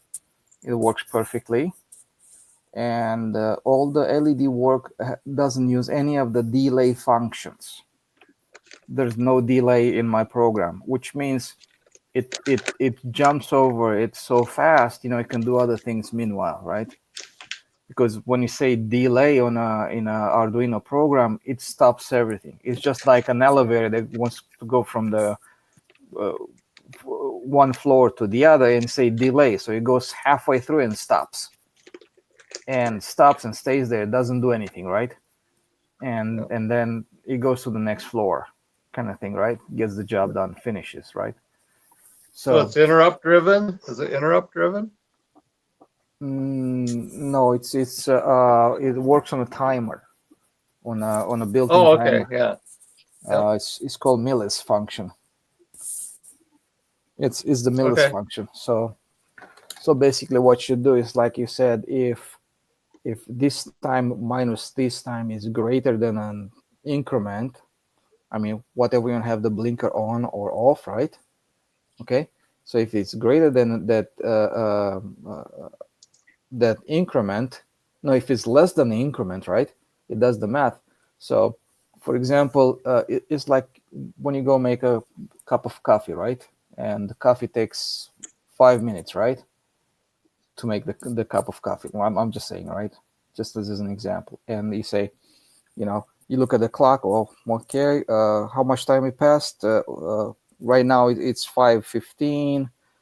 It started at such and such time. I'm subtracting off one from the other one. No, I don't get 5 minutes. Okay, I'm gonna do something else, right? Go through the code, and then gonna come back. It's gonna go like, okay, now the time is this time. Okay, this minus whatever was over there. Is it 5 minutes past? No. If yes or no. If it's no, then okay, I'm gonna go ahead and do some other stuff, right? Yeah, so you can do other things while you're waiting for the timer to expire. Exactly. So the Arduino, actually, because it's a loop, what it does, it runs the program to the end, goes back to the beginning, runs the program to the end, back to the beginning, runs the program to the end. So that's what it does constantly, right? So it's not stopping over there like an LED. You want to turn it on. Typical, the first program you ever write is an LED blink, right? So you say, turn the digital right high, pin number, whatever, and then you say pause, or do a delay, which basically it turns it on and the program starts and waits and doesn't do anything, right? But if you have other things that you want to do meanwhile, they have to wait too, right? So it's just crazy to use the delay function in a program, to begin with. Long story short, so that's that. Yep, I know exactly what you're talking about. Yeah. So yeah, I'm using the I can read the accelerometer. I've done all the program with the LEDs. It's done, and what's it doing? You know, basically, kind of like you're in a plane. You flip switches, right? You know, like when you're taking off, right? So you flip a switch, you have the forward lights. Then 1 second later, you flip another switch. The position lights, the green and red goes on. You know, then you flip another switch. Now you have the beacons going on, ting ting ting ting, kind of thing, right? And then the motor is going to give you like a little feedback. Okay, I'm armed or something like that, right?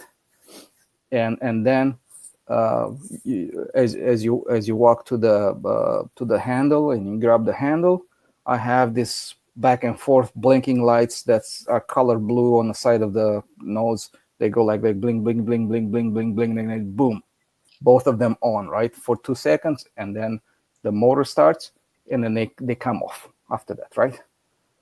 So you do your flight, whatever, and again, 7 seconds before the time is up, they go again, ding ding ding ding ding ding ding ding ding, kind of warning, hey, I'm about to stop, right?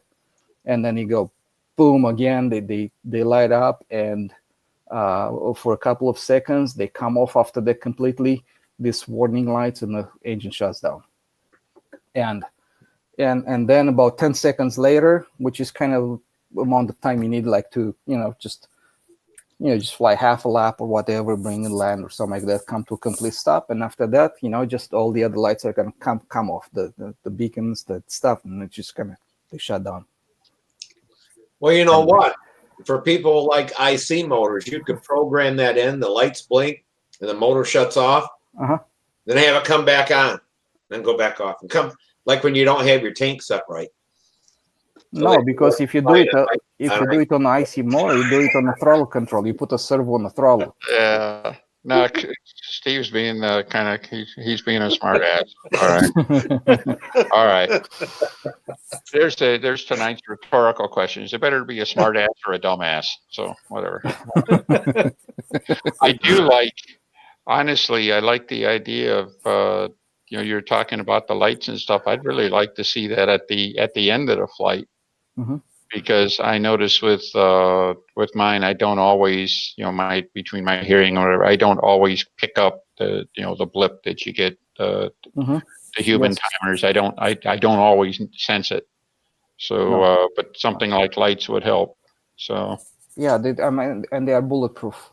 Yeah. Well, the other cool thing about lights is that anybody watching the flight will see that too. So, certainly their second, maybe not the first flight, they might not notice it, but the second flight they'll know what's going to happen and stuff like that. I'm talking about judges and stuff like that.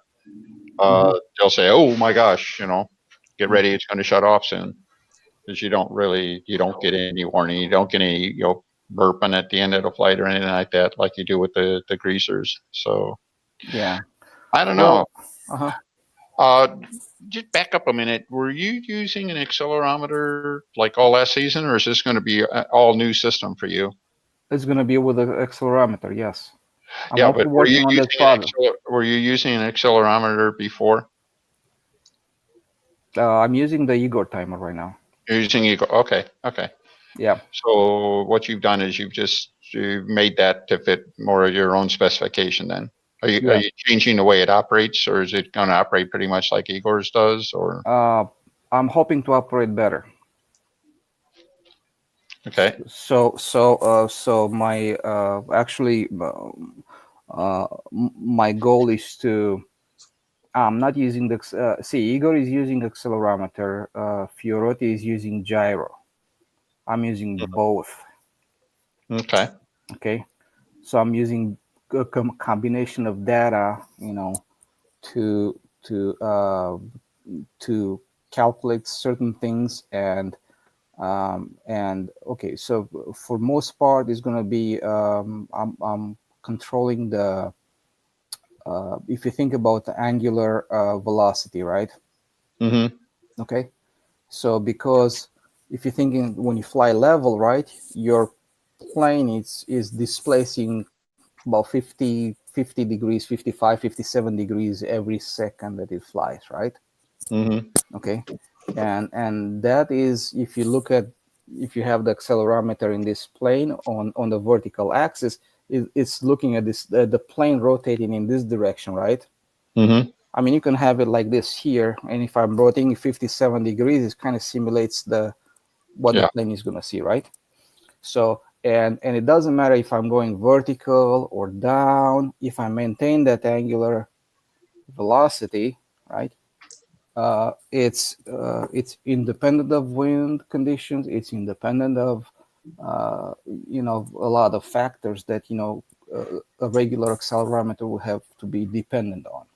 Mm-hmm. So that's one thing, and so I'm going to use the gyro for that, okay?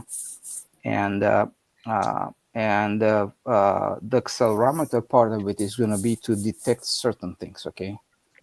It's going to detect, am I going straight up, right? Am I coming straight down, okay?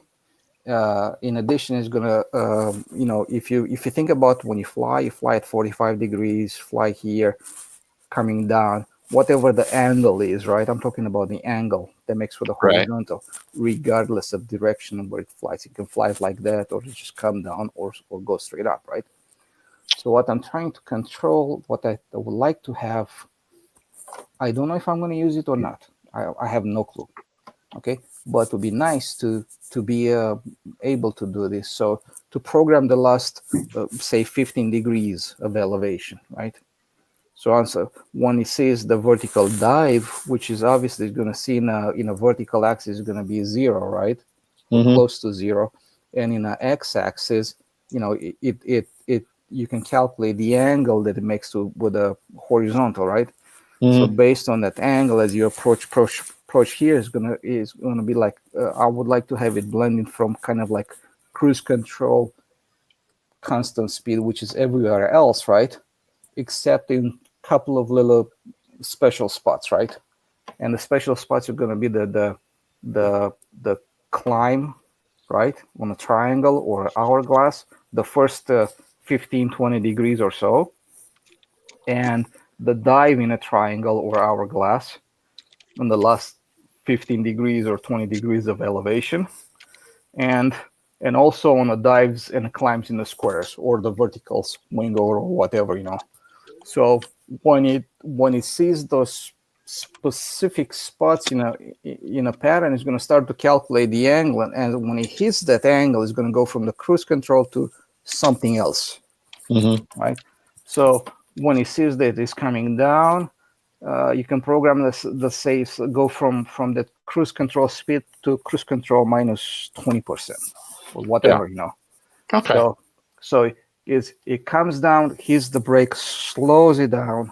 I mean, you're already with the plane in front of you. The lines are, you are not in a critical position or anything like that, but it's nice to just hit the brakes. So Okay. then it slows you down, carve the corner, gets back to normal. Yeah. And when it goes vertical, it's going to be opposite, right? So it's going to go extra speed. It's going to taper it down to the cruise control as you climb. So it's going to be extra acceleration on upline and a deceleration on a downline. And the idea is to set those parameters. Just set one parameter would be like set the angle, right? And the second parameter is how much percentage do I want to change. So That's going to be interesting if you can bring that all in. That's a lot of capability. So. yeah, because then you can control everything that you want to have, right? Mm-hmm. Constant speed is nice, and I think I'm going to achieve that regardless, right? Yeah. So the next thing you need to do is just hook a servo to the elevator and have it fly the whole pattern. It's never going to happen. Nah. And let me tell you why. Yeah, it sounds funny, and I bet the thought did cross people's mind, even if you may think about, okay, let's cheat a little bit, right? I'm gonna fly the plane basically, right? But who says that I can't have a pseudo trim built into it, right? Maybe I overshoot of 60 degrees, but the trim is gonna just stop it at 60 degrees, even if I overshoot or I go under a little bit, right? You can do stuff like that, right? So So, or even when you fly level, if you go a little bit up and down, it's going to sense it, and the servo is going to compensate like a trim kind of thing.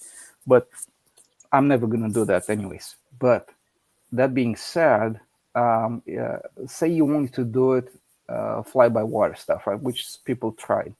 The problem with that is that it takes time. It takes a lot of time actually for the servo to respond, to move the control surfaces, and to and to give you the input that you're looking for in the time that we actually are dealing with, which is very small amount of time. The servers are not fast enough to respond to what you need. Well, I think the other option, or the other thing to play with on that, is if you do a square loop on a hemisphere, Mhm. the control input for all 4 square corners is different. You need a different input for every corner to achieve it, because where the airplane is transitioning and stuff like that. Now, Okay. our internal computers figure that out. Mhm. Programming that, good luck. That's all I'll say. Yeah, I just don't see it happening. I don't think it's.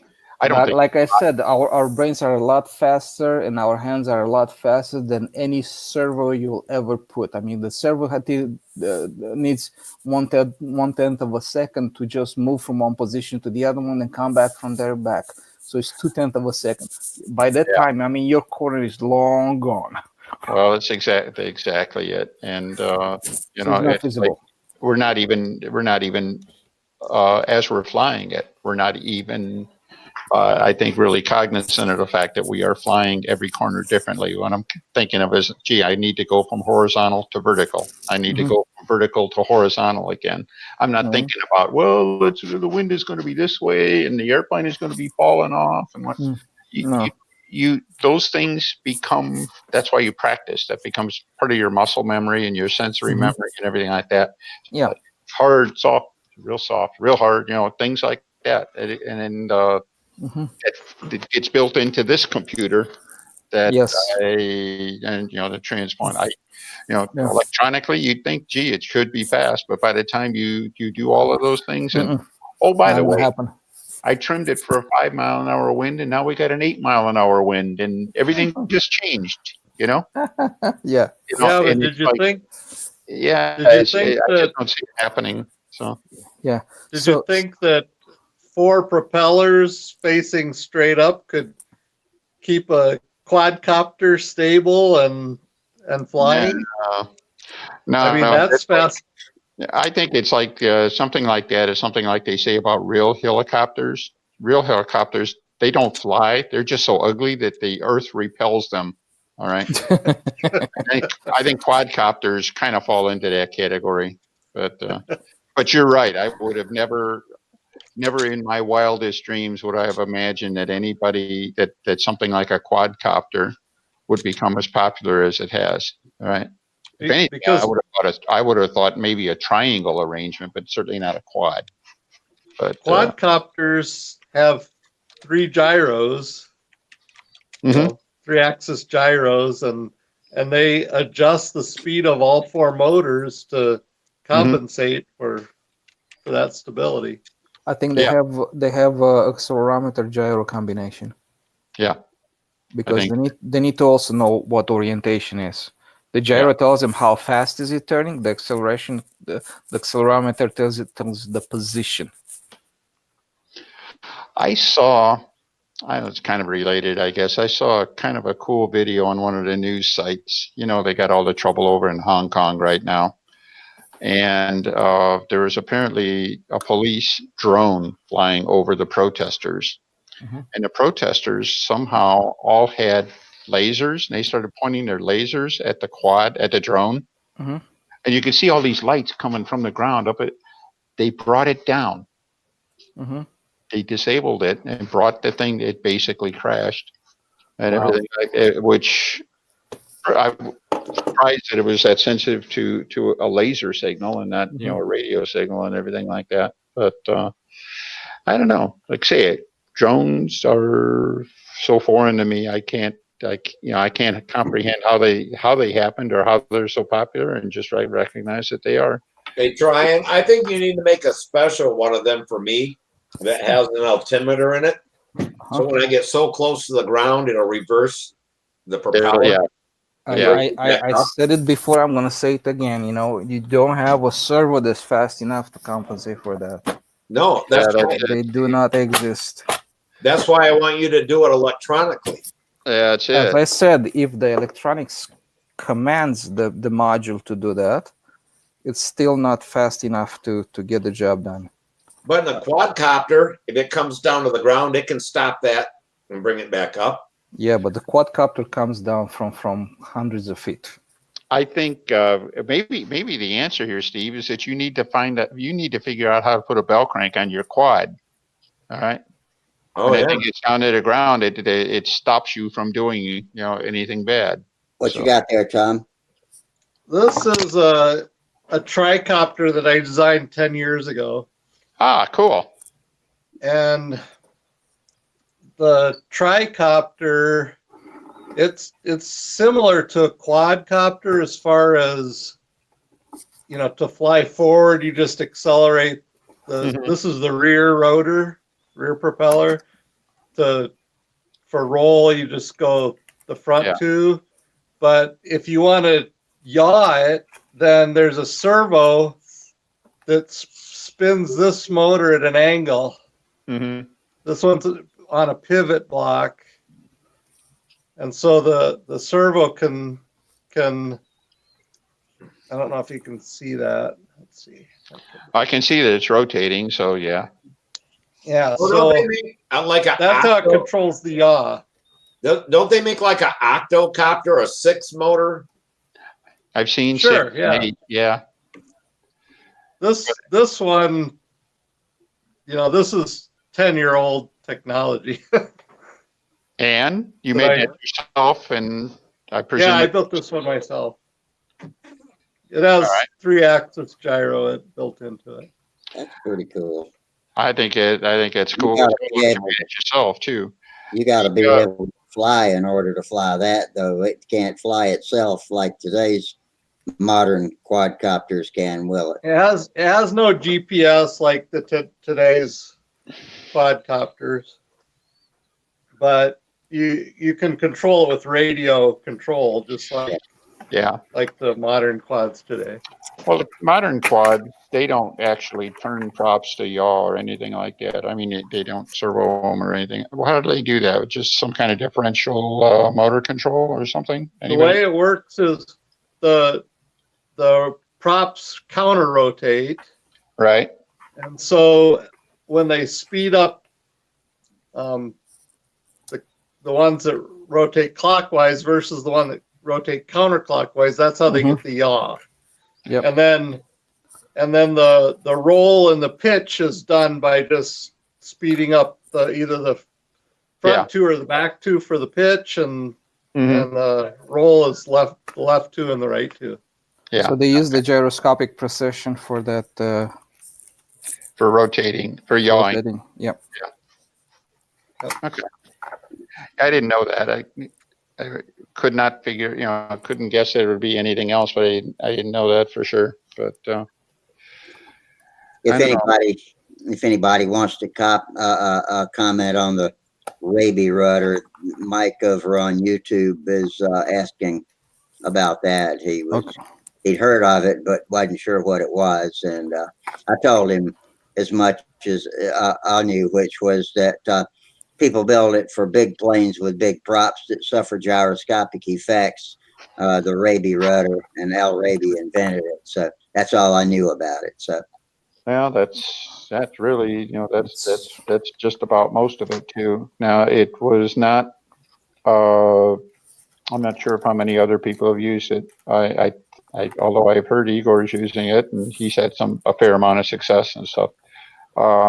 But it was one of those things. I think Al Rabe was doing a lot of things that didn't fit any other, schedule or anything like that. He was building these big scale like airplanes instead of, the rest of us are building lawn darts, right? mm-hmm. And he was he was using great big props, like, 14, 15-inch props, and the rest of us are using 10s, 11s, maybe a 12, and he was typically flying fairly slow, which I think also helped help increase any gyroscopic effect that he had. And now the thing that probably threw it is that you couldn't really. He could tell you that it was working and why he did it and everything like that. He was trying to counteract the effect of the prop and trying to regain line tension, particularly on outside maneuvers and things like that. And but standing from the outside, you couldn't tell that he was, maintaining line tension. All you could tell was that the airplane kept flying quite well. Mm-hmm. And he claimed that that was a big difference maker. And I never tried it one way or the other, so I had absolutely no comment on that, except when I started flying opposite rotation propellers and discovered the difference that made. I was really shocked. And so I think from that standpoint, I think he was achieving what I achieve now with an opposite rotation propeller. And so I guess I have a better understanding maybe now than what I had, back in the late 60s, early 70s when he first started promoting that stuff. And a far better comprehension, if you will, of what he was probably, getting. So I don't remember, when you watch this airplane fly, you look at the rudder and think, you watch it fly. And I only saw one time he had a relatively new one of his Mustangs. It was still going through the trimming out phase. And that was the only time the rudder was moving a little too far to the outside. So he got you could see when he did an outside corner, he got a little wiggle in the airplane, it's just right on it. And of course he would trim, eventually it was a matter of time. He'd trim that out and it would all go away. But all I can say is, you take a look at his record, he had quite a bit of success with that too, following a different design formula than anybody else did. Was it because of the rudder, in spite of the rudder? I don't know. I'll tell you the package worked pretty darn well. Well, wasn't that why you designed the V-tail? I designed the V-tail because I thought V-tails were cool. Oh, that wasn't to get rid of any of that? No, nothing like that.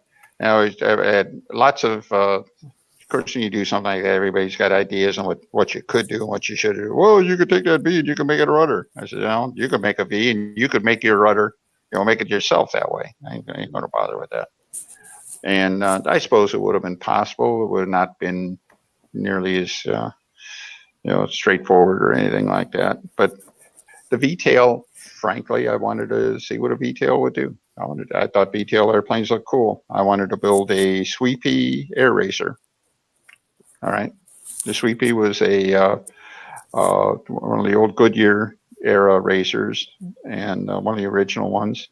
And it's the coolest thing I'd ever seen. Well, one time I did that, I come across this other one, this Fouga Magister, this French jet trainer that is still the most awesome piece of, air sculpture I think I've ever seen. And put it there, and it was just always, just one more, and just keep doing it. I think the payoff was that because of the shape, because the elevator was bent, I usually mounted them right on the thrust line, but because the elevator was bent up, it flew out of the wake of the wing, so that the elevator was more effective. And always had, people, well, gee, does it turn different inside and outside? And I never thought so. So, but I don't know. I thought maybe it was to get rid of the rudder so you didn't have that effect of the rudder or anything like that. No. But first ones I built were before Rabe was campaigning and his his movable rudder stuff and everything like that. So I had no idea. And then when I he first talked about what he was doing, what he was trying to achieve, it was like, I don't think, I wasn't even there, even with the airplanes I had with rudders on them. I just, it wasn't there. I wasn't willing to go there. I wasn't ready to go there, whatever. And looking back on it, I would have overdone it. I would have made the whole rudder movable and stuff like that. And I think even Ray figured out over time that it was easier to trim if instead of making the whole, rudder on something like a Mustang move, you'd make something closer to a trim tab because it was just a lot easier to trim. Less movement. Just a little bit went a long way. So anyhow, that's I've seen a lot of people with them and they don't use them. But well, a lot of people just built a lot of people looked at it. They just started making adjustable rudders, which is not a bad piece. Nice to have that capability. Although when you come right down to it, rudder offset is just not a very powerful trim. It doesn't really give you a lot. Lots of rudder offset and everything. It doesn't really do anything for you. So.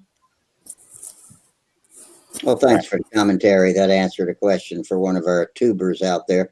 Well, I don't know if I answered it or not. I know I took a lot of airtime here, but That's all right.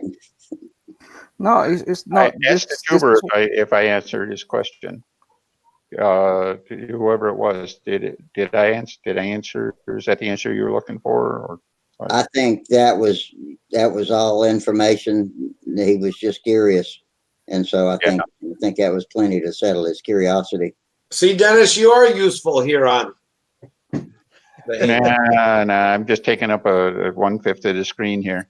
Hey, I'm gonna tell your YouTuber, tell this to anybody. You want to know what a radiator is? Go look up his articles. Put one on an airplane. Put it on a Ringmaster. Put it on anything. Try it yourself. There isn't anything here. Maybe it works for you. Maybe it doesn't. Maybe you think it's cool. Maybe you think it's a pain in the butt. No, no pun intended. But don't be afraid to experiment a little bit. So one of the things that's one of the ways you get to a V-tail airplane. Mm-hmm. Well, nobody ever did that. Nobody wants to do that. Why not? Little best part of the V-tail.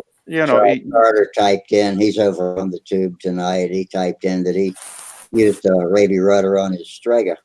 And am I saying it right? Does Al Rabe pronounce his last name Raby? Yeah.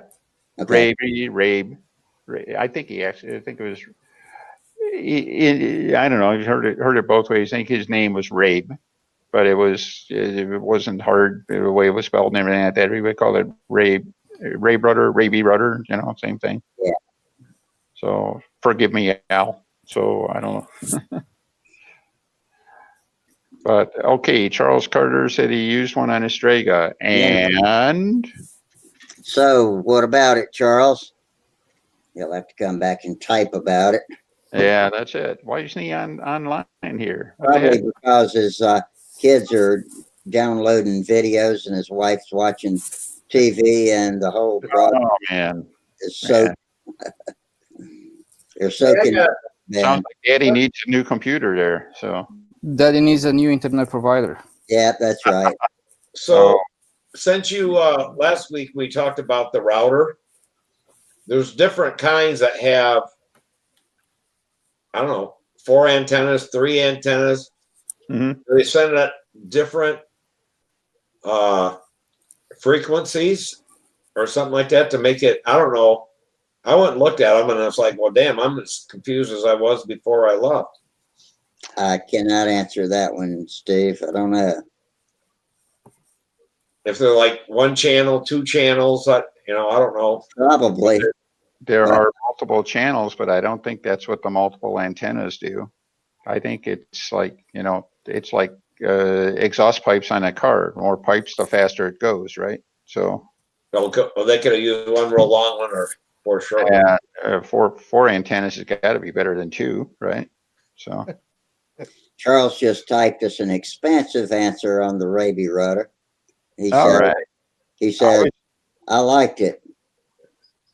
I liked it. Charles, you are a man of eloquence. That's all there is to it. Of many words, for sure. Yeah. That's it. All right. So do you like it enough that you use it routinely on your other airplanes now? Or is that a one and done? I'm not going to answer for him. I'll have to see. It'll Yeah. be But, a answer. the Strega has a relatively small fin on it, the stock airplane. It's a tiny tail and stuff like that. So I could imagine as something like having that thing movable would make it more effective. And I don't know, where that fits in, but I think a large fixed fin seems like it would be a good thing to have, or a tiny one with that moves might be a different answer. So I don't know. And I'm all speculation there. Well, I have seen the Raby rudder that was like a trim tab. Yeah. They didn't move the whole length of it. Just a little teeny piece that. So I don't know if that was so they can control it better, or they didn't like. Variation on it, I suppose. Yeah, you didn't need a lot of movement. And if you had like the whole tall rudder on a Mustang or something like that, there was really more area than you really needed. And without, if it moved too much or if it was too big, then you would get things like a little wiggle in the corner and stuff like that. If you could make it smaller, then it became a little less sensitive, I think, to how much you moved it. You could move it maybe a little farther and it wouldn't hurt you any or whatever. So this is what I heard. Like some people just swear by it, and some others swear at it. Mhm. So, but I think the ones who swear at it, they don't know how to adjust it and what does what. It's because it's all about the geometry that you put in there. yeah, So, yeah. So Well, that's it. The things, nominally the rudder moves in, toward, turns left on an inside corner, turns right on an outside corner.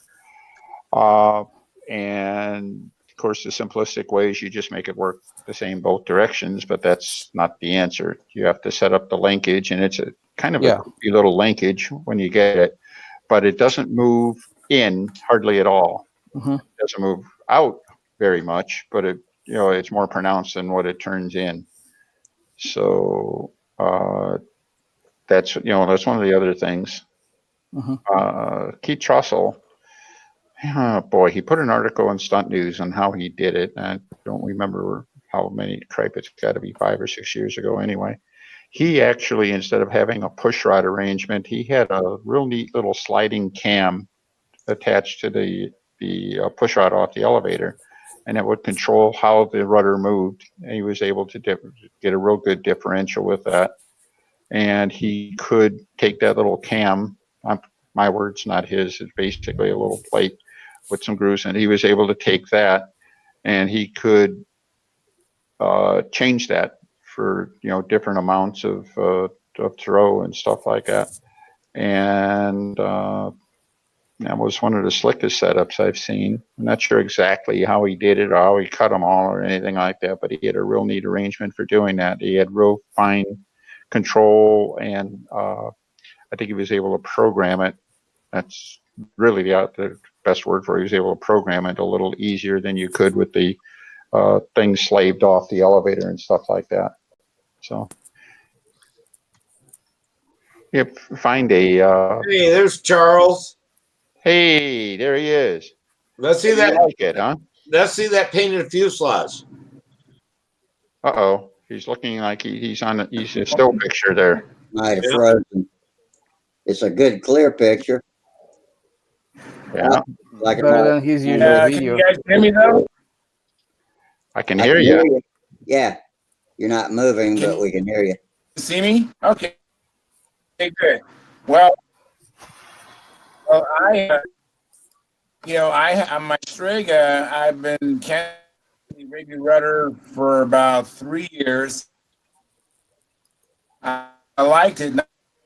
Curiosity, and made it a fixed rudder, and I've noticed 5 degrees. The Article 8, it's there. I'm putting the Raby rudder on better line tension, and also the top of the glass. That's no most a bit more line tension on the outside round of the 8s as well. So that's why I give it an overall positive. But it did take quite a bit of and ground ratios. I have flagging when I transition out of like in between the rounds of the horizontal 8. I can get the plane to, you know, and so I had to tune that out. I'm actually up with the the part that moves on about, and I just slowly trimmed it down to size. Okay. Different elevator horn, or I should say rudder horn, multiple different holes to play with it, but it's like anything, you got to it out. Charles, we're just barely receiving your audio. Did that all come across? Did you guys get all that? We heard bits and pieces that sounded important. Okay. But right now we're getting freezing jump frames of your picture, and your audio was about the same too. So it looks like your bandwidth isn't supporting you. You know, it might work, and Yeah. you might turn Come off. back in on a different channel. Okay, I was going to suggest you maybe turn off the video part, and maybe your audio will come through. Yeah, it could be have a too. conversation. Yeah, because we don't have to see the video part. Yeah, we don't have to see how neat your workshop is and everything like that. But okay. Your picture's actually clear tonight, but it was freezing everything up. Mm-hmm. Are you speaking now? I can't hear you.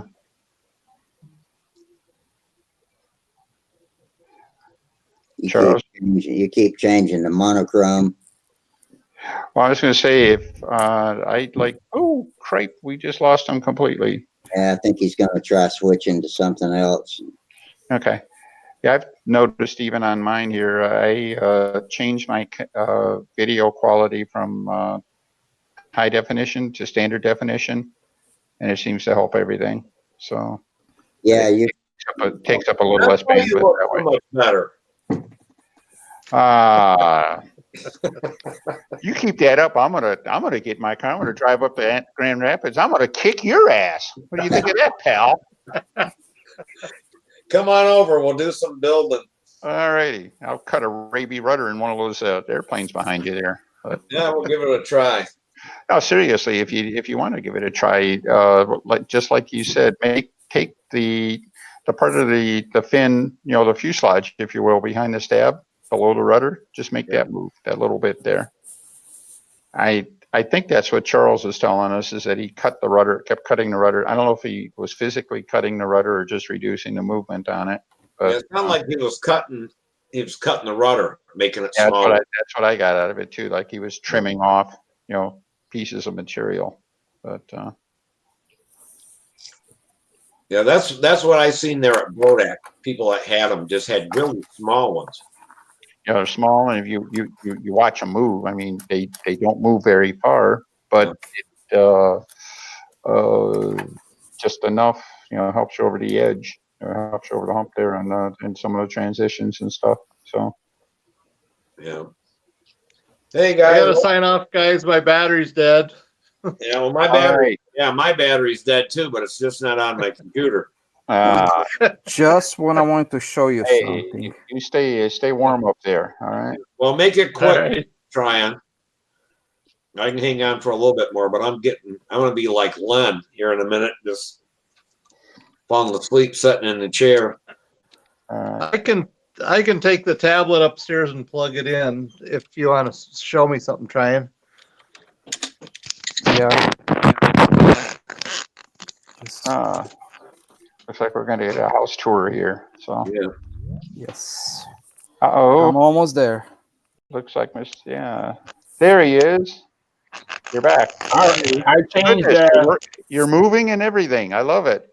Yeah, I changed rooms. I went from my garage to my office. So All right. I hope to get a better computer in my garage eventually. I hate to leave the garage, but I wanted to give a better explanation. So my Strega, I've been campaigning the Raby Rudder for 3 years, All right, and I got just it. for curiosity's sakes, I made it a fixed rudder recently, and so now I really can speak from both sides. That the Raby Rudder, I do like it. It gave me better line tension above 45 degrees. Mhm.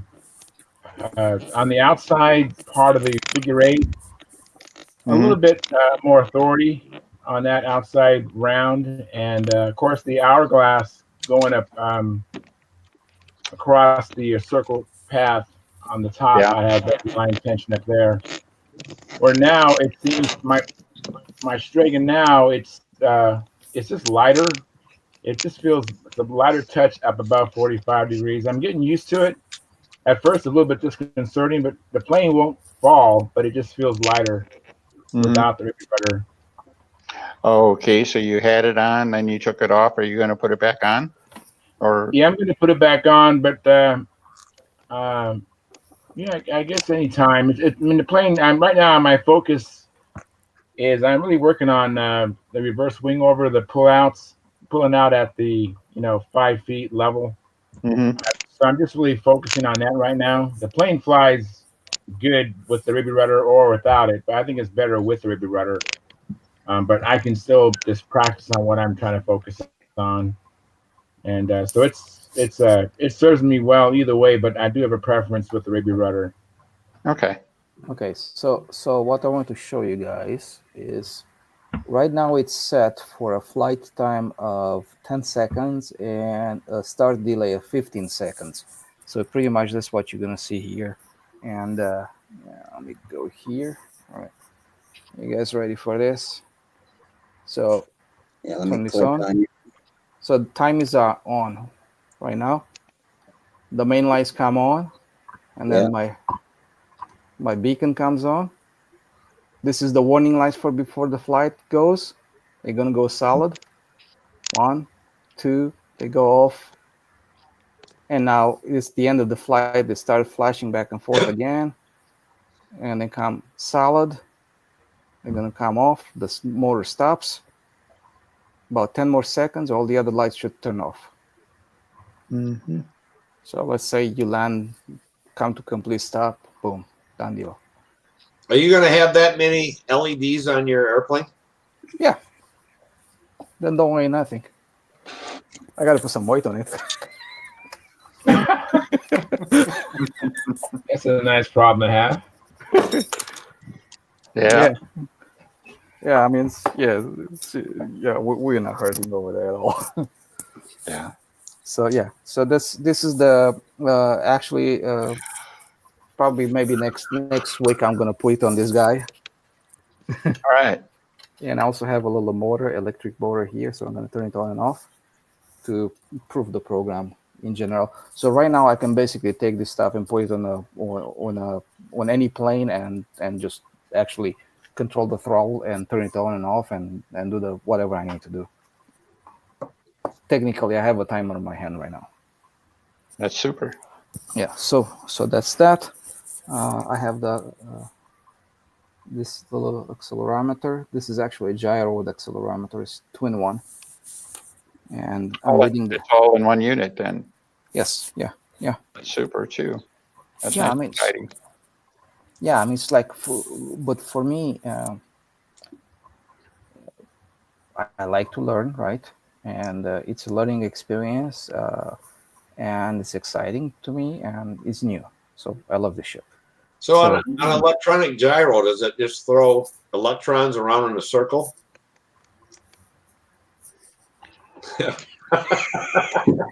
Yeah, Steve. throws punches at you in a circle. Steve, you're going to have two people on your front door ready to kick your ass. Huh? He won't. He Yeah. won't let me come to Chicago anymore and help him out. Yeah, that's it. If you're hanging out with the Chicago guys, you really got to watch out for them. So, Yeah. So yeah, and the cool part of this is like programming in Arduino. What it does, a lot of people want to program these LEDs to go on and off. what happens is that they stop the program. Basically, they say, do this, take a break, Mhm. and nothing continues. I mean, whatever code you have past it is not going to continue. So all of this stuff is done with a special command. It's called the millis command, and basically what it does, Arduino, as soon as you push the button, it starts to count the milliseconds from the second. I mean, from the millisecond that it was being actually turned on. So basically, you got a master clock with other clocks in there. Yes, so I'm looking at the master clock, the internal master clock, and I'm saying, look at what I have here, look what I have over there, do a little bit of a math. If it's true, turn the LED on. If it's not true, just move to the next code, line in the code. So I can run the gyro, I can read the gyro, I can do mathematics, I can do other stuff, and then it does all of the stuff, and then returns to the beginning of the program and looks at these numbers again. So what do I need to do? So and then moves on. So and because it's so powerful, I mean, you can do a lot of stuff with it. Now, that being said, uh, yeah, I'm learning a lot of stuff, but I'm also a cheapskate, right? So instead of paying $100 for a timer and I have to wait for it forever until it becomes available and whatever, I'm saying, hey, I make my own. I get what I want, and on top of that, a board. One of these boards is like $15, and a chip is like $7. Beats everything that I know of. Yeah. Pretty much. Even the basic stuff. Well, the only thing that'll make it better is you make some for all of your friends, and you can get rich, or not. I mean, I'll make them one if they want to. I mean, they're fairly light, I mean, this board doesn't weighs about as much as anything everybody else is using, and the weight of electronics is not, it's close to nothing, right? So Yeah. So All right. that's that. That's pretty cool. I bored you to death. Well, here before very long, you'll just have your airplane, and you'll take your phone, you just slip it down in the airplane and plug it in, and it'll do all that stuff. And when you're done, you just pull your phone out. The only thing I don't know how to do, and I would very much like to use a Jetty box to change the parameters, right? But right now I don't have that ability. However, I think if you have a BlackBerry or something that's window-based or something like that, I would not be surprised if you maybe there's an Arduino app for your for the iPhone. And if that's true, it would be nice because I can just open it on iPhone, change my stuff, and connect it and download it, whatever. Well, right now you need a PC to reprogram it. Yes. That's not, PCs are getting better all the time, and between PCs and Chromebooks and mobile, tablets and everything like that, you should be able to, have enough Everybody has a laptop, portability. Yeah, everybody has a laptop, right?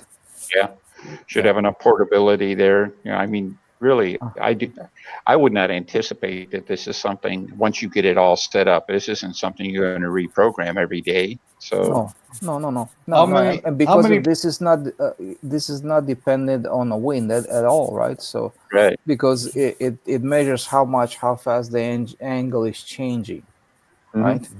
So Yeah, how many parameters are you trying to change, Train? it's actually going to be very simple. And actually, I'm even trying to eliminate one of them completely. And parameters would be lap time. If you want 5.3 seconds lap time, just put that lap time in there. If you want to airspeed. 5.1, 5. That's it. There's the one parameter that pretty much takes care of the whole flight. You enter how many minutes, how many seconds for the flight, how many seconds in the start delay. This is kind of normal stuff, right? And then you would probably enter an angle and a percentage of acceleration, deceleration for those vertical lines. And it's as So simple as 5 that. parameters. Yeah, it's just as 5 simple as that. parameters. Yeah. The throttle. So the Arduino has analog inputs, Mhm. and if you attach the wiper of a pot to each analog input, tie the other side Mhm. to +5 and the other side to ground, then you can adjust the voltage that goes into the analog input, and then you have a pot for each one of your parameters, and you just take a screwdriver and adjust it right there in the plane. But you don't need that. I mean, Yeah, yeah, but you you can do just that. said you needed Oh a yes. Oh, wait a computer second. to adjust your parameters. Oh yeah, That's a way to adjust your parameters Oh, and without if I having a have, computer. so you're gonna have 5 potentiometers in there. They're small, just little tiny ones. Okay, yeah, it's one way of doing it. Yeah, absolutely. I will say that Will Huben started off with potentiometers and all of his stuff, and it all works. Yeah. But over time, his electronically programmed his FM9 timers Mhm. that you program with the help of an external box and everything like that, those have become a lot more popular. So I've never had any trouble with potentiometers or anything like that. Like you say, they're small and everything. My They're biggest bulletproof. problem with it is that it's like, okay, where is it? Where do you set it? And okay, how much do I need to do it? About that much with the screwdriver, you know. Yes. And the thing that's really good about the FM9 is, you know, I want about 5.5 minutes. Well, I want 5 minutes and 32 seconds. You know, Yeah. you set it to that level of Mhm. of thing. You can set it right down to the second rather than just setting it close. Does Yeah. it make a difference? Probably, you know, not that Yeah. much. But Well, it like you will get fully programmed with the FM9 faster than you will with the potentiometers, only because you can adjust exactly how far you want to go. yeah, exactly. Yeah, that's absolutely true. Yeah. So yeah, Well, those are the basic parameters that I was saying, but I can also probably introduce more stuff in it, like inverted flight. Maybe I want to kick it and kick the power up and just let it fly fast, inverted, right, and then slow it down to to get back to the doing loops and stuff like that. Maybe I want to program a special takeoff, right? um, to advance the throttle in so much time, and from here to here to get a nice smooth takeoff, whatever, Maybe it's windy and you want to have a fast takeoff. Maybe you want to, whatever.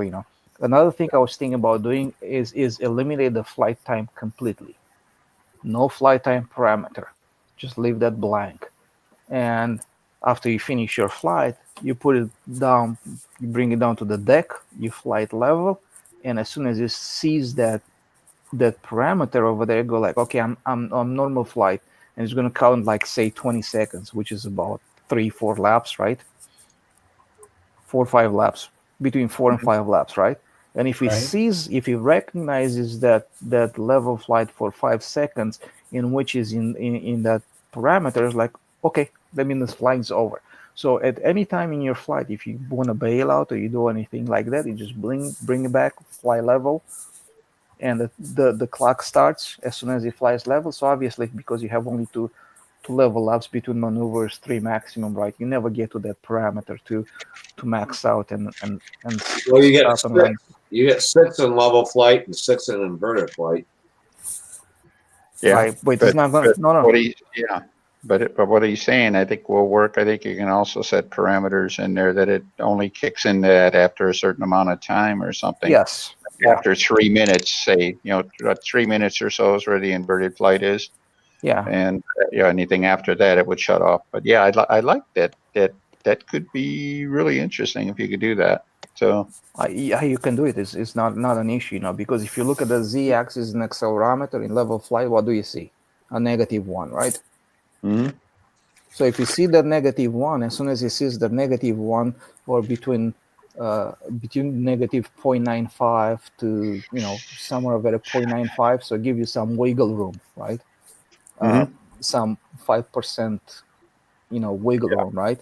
So your level up should be within that parameter, right? So Yeah.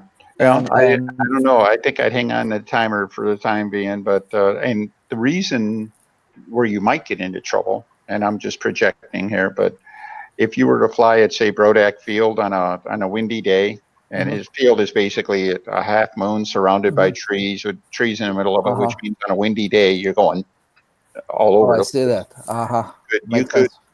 that might be severe enough to trip your accelerometer to think, gee, we're still flying, even though you're not. Yeah. You know, that would be, I mean, that's a stretch, but I Yeah, like the way you think on that, though. That's certainly, it'd be nice to be able to do that. So, Yeah, but even those situations, how much of up and down you're gonna get? You're not gonna get anything like a loop, right? well, you're going to get, I think, a fairly substantial G load, even if it's only moving 4 or 5 inches. Yeah. It'll easily move the height of the fuselage without, and it'll do, if it just does that once in your 4-lap sequence, then The it starts timer starts. clock Yeah. again. Yeah. Yeah. And so if you like, say every time you come around the circle and there's a bad spot in the circle, and the same spot it goes, it might keep on going until your battery died. Yeah. But that's a very valid point, and I think I'm gonna just drop it just because of that. Well, that's not the definition of success for everything that you have right now. It's whether you set the timer and stuff, and it could be, like say, it could be I'm projecting, it could be I'm overstating, the severity of it and everything like that. But everything else you have going on that, if all you have to do is set the flight duration, that's not bad. That's not bad at all. Well, what you could do though is that you could set a time of 6 minutes or 6.5 minutes. If it doesn't see the level flight laps, it'll still shut off at It's gonna shut it down over there. Yeah. Okay. as a fail-safe stuff. That way, if you have a problem in the middle of a flight, you could get shut off. Mm-hmm. But if there is a real problem, it's still going to shut off before it ruins the battery as a fail-safe. I like your idea, Steve. Handle it. You got your assignment now. Go work on it. So. See, I'm more than just a smartass. I try to hear everybody though. No, I just thought you were a pretty face. How's that? So. Now I know why we keep you here on the Hangouts and we allow you here. I'm horrible. Oh man, all I know is that we got our new People magazine, and it announced the sexiest man alive. And again, I've been overlooked. So